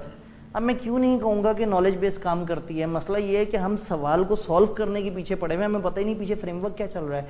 फ्रेमवर्क इस के जब भी गिवन डाटा है उसमें या तो पूरे फाइनेंशियल में मसला हो सकता है या किसी एक एरिया की असर्शन में मसला हो सकता है। तो जब मुझे फाइनेंशियल स्टेटमेंट लेवल का मसला है तो मैं उसका वो वाला जवाब दूंगा जो कि उसने बताया है 330 में उस पैरा में। और जब मुझे असर्शन लेवल का मसला होगा तो उस असर्शन को कैसे वेरीफाई किया जाता है मैं उसके प्रोसीजर्स बताऊंगा। असर्शंस कैसे वेरीफाई होती हैं, यहाँ पे सवाल ये कि एरियाज कितने होते हैं। 2 तरह के एरियाज होते हैं, कुछ को हम अकाउंट बैलेंस कहते हैं, कुछ को क्लास ऑफ ट्रांजैक्शन कहते हैं। अकाउंट बैलेंस वो एरियाज होते हैं जिनका क्लोजिंग बैलेंस हमें चाहिए होता है, यानी एसेट्स, लायबिलिटीज और इक्विटी। और क्लास ऑफ ट्रांजैक्शंस क्या होते हैं, प्रॉफिट एंड लॉस वाले एक्सपेंस और इनकम। तो जब भी आपको किसी एरिया पे शक हुआ है, उसकी अजर्शन का नाम लिख के जरा मोदबर इंसानों की डेफिनेशन में आ जाए। उन्होंने कहा लेदर जैकेट वाली बात करते हैं, लेदर जैकेट उठा के स्टोर में रख देते हैं और अगली दफ़ा कभी कभी फैशन आउट हुआ होता है या नहीं भी बताया, उन्होंने कहा लेदर जैकेट्स हम स्टोर में रख देते हैं। आपको फ़ौरन से टेंशन हो गई कि ये तो एनआरवी का मसला आ गया। बड़ी खुशी होगी एग्जामिनर को जब आप कहेंगे कि हाँ हमें इन्वेंट्री की वैल्यूएशन का मसला है। किसी जगह अगर आप कह दें मुझे फलाना चीज़ की कंप्लीटनेस का मसला है, मुझे डेटर्स की एग्जिस्टेंस का मसला है, मुझे राइट्स एंड ऑब्लिगेशन का मसला है, मुझे इस एसेट की क्लासिफिकेशन का मसला है, आपको जो भी मसला होगा ना ऑब्वियसली वो इनमें से किसी एक कैटेगरी में जाएगा। चूंकि रिस्क क्या होता है, रिस्क ये होता है कि फाइनेंशियल गलत हो जाए। गलती कहाँ हो सकती है? गलती हो सकती है कि एक चीज़ मौजूद नहीं थी और रिकॉर्ड हुई हुई है, या एक चीज़ की वैल्यू गलत रिकॉर्ड हुई हुई है, या एक चीज़ कंप्लीट रिकॉर्ड नहीं हुई हुई, या एक चीज़ आपका राइट बनता ही नहीं था एक एसेट और आपने रिकॉर्ड कर लिया, या आपकी ऑब्लिगेशन थी ही नहीं लायबिलिटी और आपने रिकॉर्ड कर ली, या उसकी क्लासिफिकेशन गलत हो सकती है अकाउंट्स में, या उसका डिस्क्लोजर उसकी प्रेजेंटेशन गलत हो सकती है। इसके अलावा कोई मसला हो ही नहीं सकता। आप इस वक्त भी जाके जितने भी रिस्क उठा के देख लें, वो सारे रिस्क इनमें से किसी एक अजर्शन को हिट करते हैं। तो थोड़ा सा फ्रेमवर्क बनाना है, मतलब मैं जो कोशिश कर रहा हूँ अल्लाह मुझे मगफरत अता करे, अल्लाह कड़वट जन्नत नसीब करे, क्योंकि जो है ना पता नहीं आप लोगों को बात समझ आ रही है या नहीं। मैं समझाना ये चाह रहा हूँ कि पीछे एक फ्रेमवर्क चल रहा है, लेकिन हम उस फ्रेमवर्क को उजाड़ चुके हुए हैं इस चक्कर में कि 25, 30, 22, 23 नंबर का सवाल है, क्या करें, सीनियर ने कह दिया पास पेपर रट्टे मार लो चल जाएगा काम। तो रट्टे मार के हम समझते हैं कि वो अजीब सा सवाल है, बहुत अच्छे नंबर देने वाला सवाल है, मगर इतना अच्छा सवाल नहीं है कि मेरा पेपर का पहला सवाल हो, ये उजाड़ भी देगा। क्योंकि इसमें जब सोचने बैठते हैं तो फिर बंदा बहुत ही डूबता चला जाता है। इस फ्रेमवर्क को जहन में रखना है। जब भी एसेट्स, लायबिलिटी या इक्विटी की बात हो रही हो और आपको इस तरह के किसी एरिया में मसला हो, तो यू हैव टू आइडेंटिफाई कि किस तरह का मसला है, और सामने दिए गए उसके रिस्पॉन्सेज हैं। कमाल ही नहीं हो जाएगा? 20 साल के पास पेपर रटने से बेहतर है 2 शीटें रटा मार लें, इनमें से कुछ पॉइंट्स लिख देंगे। इससे ज़्यादा तो आपने 4 लाइनें लिख दी हैं और आपने 7-8 रिस्क बताए में 20 नंबर का सवाल है, वो इससे ज़्यादा वो भी नहीं चाहते कि आप जो है दरिया बहा दें इन्फॉर्मेशन के, अगर रेलेवेंट है तो। भाई आप कहते हैं कि मुझे डाउट है कि ये गाड़ियाँ जो सवाल में इंफॉर्मेशन दी गई एग्जिस्ट ही नहीं करती। अब अगर एग्जिस्ट नहीं करती तो उसका सबसे खूबसूरत मेथड है फिजिकल वेरिफिकेशन, या वो गाड़ियाँ जहाँ पड़ी हैं थर्ड पार्टीज को कंफर्म कर लें। अब आप धक्के से आएंगे कि नहीं मैं एक जो है वो इस पे वैल्यूअर को अपॉइंट करूँगा, मैं इसके ऊपर अकाउंट्स में उसकी इनवॉइसेस को ढूंढने की, भाई चाहिए ही नहीं। एग्जिस्टेंस वेरीफाई करनी है ना, तो रसीद ने क्या करना है, उसकी वैल्यू ने क्या करना है, उसके वैल्यूअर ने क्या करना है, उसके डिस्क्लोजर ने क्या करना है। अगर गाड़ी गायब हुई हुई है तो जो गाड़ी गायब हुई हुई है तो गाड़ी को ढूंढना है या गाड़ी का पता करना है किसी से। तो स्पेसिफिकली चाहे आप एग्जैक्टली ये लाइंस ना लिखें, लेकिन इन लाइंस से आपको हिंट मिल जाने चाहिए, कम से कम आपको अपने 2 या 3 सेंटेंसेस मिल जाने चाहिए। आप उसके बाद ज़रूर लंबी चौड़ी वर्किंग करें, वही बात हमेशा की तरह माय बेस्ट फ्रेंड, मैं क्लाइंट के पास जाऊंगा, क्लाइंट से डाटा लूंगा, डाटा को गौर से देखूंगा, फिर दोबारा गौर से देखूंगा। प्रॉब्लम कहाँ है? रिस्क असेसमेंट के सवाल में risk is not the issue. Risk 2-3 line की चीज़ है, रिस्पॉन्स बड़ी चीज़ है, और मार कहाँ खा रहे हैं? रिस्पॉन्स में। रिस्क तो पास पेपर के रट्टे मार के समझ आना शुरू हो गए, हालांकि उसके पीछे भी कुछ फ्रेमवर्क था, चलें ठीक है वो मुश्किल फ्रेमवर्क था, लेकिन रिस्पॉन्स के अंदर थोड़ा सा आप खास तौर पे देखिएगा, आपने प्रैक्टिस करते हुए देखना है कि जब आपको पास पेपर्स में सोल्यूशन में रिस्पॉन्सेज नजर आए, एक बात है पास पेपर के सोल्यूशन को देख के कभी भी घबराया ना करें। आईकेप का किसी भी पेपर का जो सजेस्टेड सोल्यूशन आप उसे उठाएं, उसको सामने रखें और अपने पास लिखने की कोशिश करें। 3.5-4 घंटे तक तो आप सिर्फ उसे छाप सकते हैं। तो पेपर में बैठ के इतना ज़्यादा सोचना और इतना ज़्यादा लिखना पॉसिबल नहीं होता। उनके पास फ्री टाइम होता है, एट दैट टाइम जब उन्होंने सोल्यूशंस को वेबसाइट पे रखना है तो वो उनके ऑफिशियल सोल्यूशन ऑब्वियसली नहीं है, वो सोल्यूशन हैं जो उन्होंने आपको सजेस्ट करना है कि इस टाइप की चीज़ें होनी थी। तो उन्होंने किसी कमेटी को टास्क दिया, उस कमेटी के किसी चार्टर्ड अकाउंटेंट ने बैठ के उसके ऊपर सोचा और कुछ अच्छे प्रोसीजर ड्राफ्ट करके और आपको 8, 10, 11 बातें और उनके ऊपर इतनी डिटेल रिस्पॉन्सेज दे दिए just for giving you understanding. आप नोट करेंगे कई दफ़ा सवाल कहता है कि 4 चीज़ें बताओ और सजेस्टेड सोल्यूशन में 11 होती हैं। उसका ये मतलब नहीं कि आपसे वो 11 एक्सपेक्ट कर रहे थे, वो आपको मैक्सिमम फैसिलिटेट करना चाह रहे हैं। यार इन ग्राउंड्स पे सोचते तो उन सॉल्यूशंस की गहराइयों को देख के मत परेशान होंगे, नहीं मैं इतना नहीं लिखूंगा तो फेल हो जाऊंगा। उससे आपको हिंट मिलना चाहिए। तो ऐसे में जब आप उन सॉल्यूशंस को देख रहे होंगे तो उन सॉल्यूशन को देखने के साथ साथ ना आपने ये देखना है कि रिस्पॉन्सेज टिपिकली किस तरह से चल रहे हैं। रिस्पॉन्सेज में नॉर्मली कुछ इन्वेस्टिगेशन हो रही होती है, नॉर्मली किसी एविडेंस के पीछे जा रहे होते हैं, नॉर्मली मैनेजमेंट से पूछते हैं, ये आप वही 7 प्रोसीजर लगा रहे होते हैं, किसी से इंक्वायरी कर रहे होते हैं, किसी को खत भेज रहे होते हैं, किसी लॉयर से पूछ रहे होते हैं। तो कहीं ना कहीं इन चीज़ों की मिक्सिंग से आपको थोड़ी सी हेल्प मिल सकती है। फिर भी पेपर में अगर आपको लगे कि मैं मुश्किल में आ रहा हूँ, एहतियातन एक दफ़ा कैफ 9 ऑडिट का पेपर, इससे पीछे आप लोग सब्सटेंटिव प्रोसीजर्स पढ़ के आए थे। रिस्क का रिस्पॉन्स क्या है? प्रोसीजर्स या test of control. Test of control type का सवाल वो बड़ा कम ही डेवलप करता है, वो नॉर्मली सब्सटेंटिव प्रोसीजर्स मांग रहा होता है।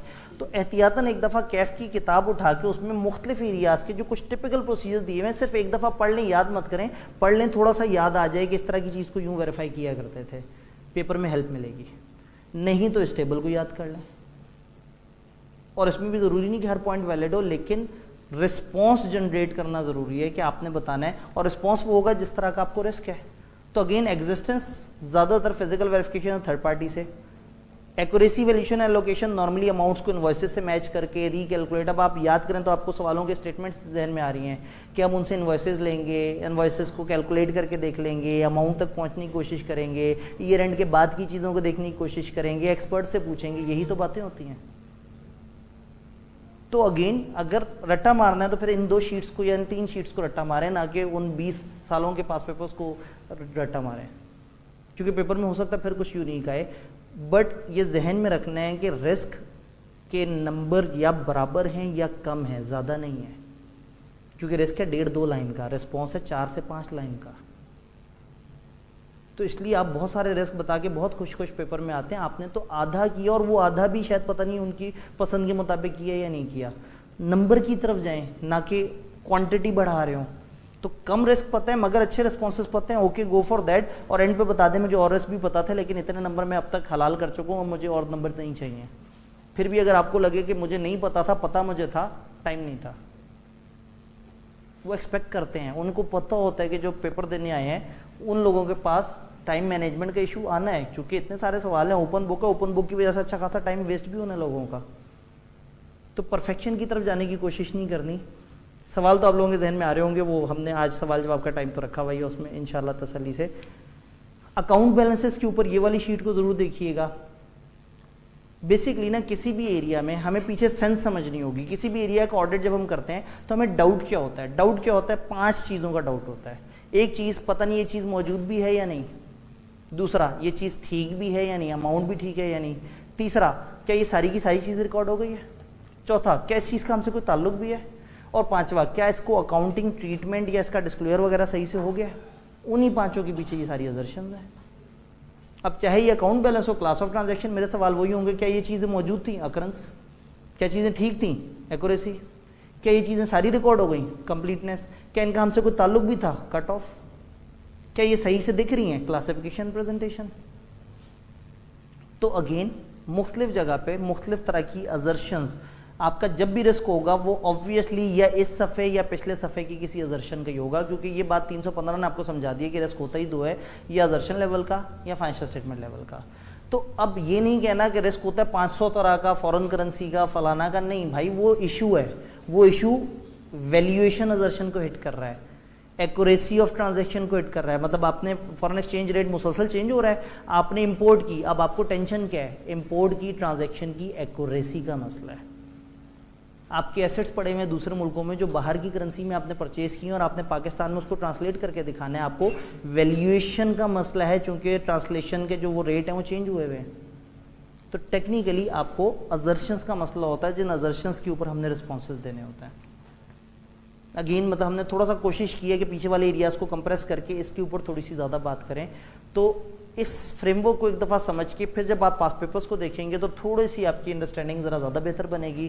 काश टाइम ज़्यादा होता तो हम एनालिटिकल प्रोसीजर्स की थोड़ी प्रैक्टिस करते, वो मेरी बड़ी ख्वाहिश थी कि हम उसके ऊपर, वो सवाल मैंने इसलिए रखा था कि हम उसके ऊपर थोड़ी ज़्यादा डिस्कशन करते, लेकिन वक्त बड़ा नाजुक है और हालात बड़े पतले हैं, क्योंकि इससे आगे हमने उस एरिया पर भी काम करना है जैसे सारे भागे हुए हैं, एश्योरेंस, नॉन एश्योरेंस, वो अदर स्टैंडर्ड जो पता नहीं कौन सी, वो तीसरी किताब, वो मोटी वाली किताब, दरमियानी किताब।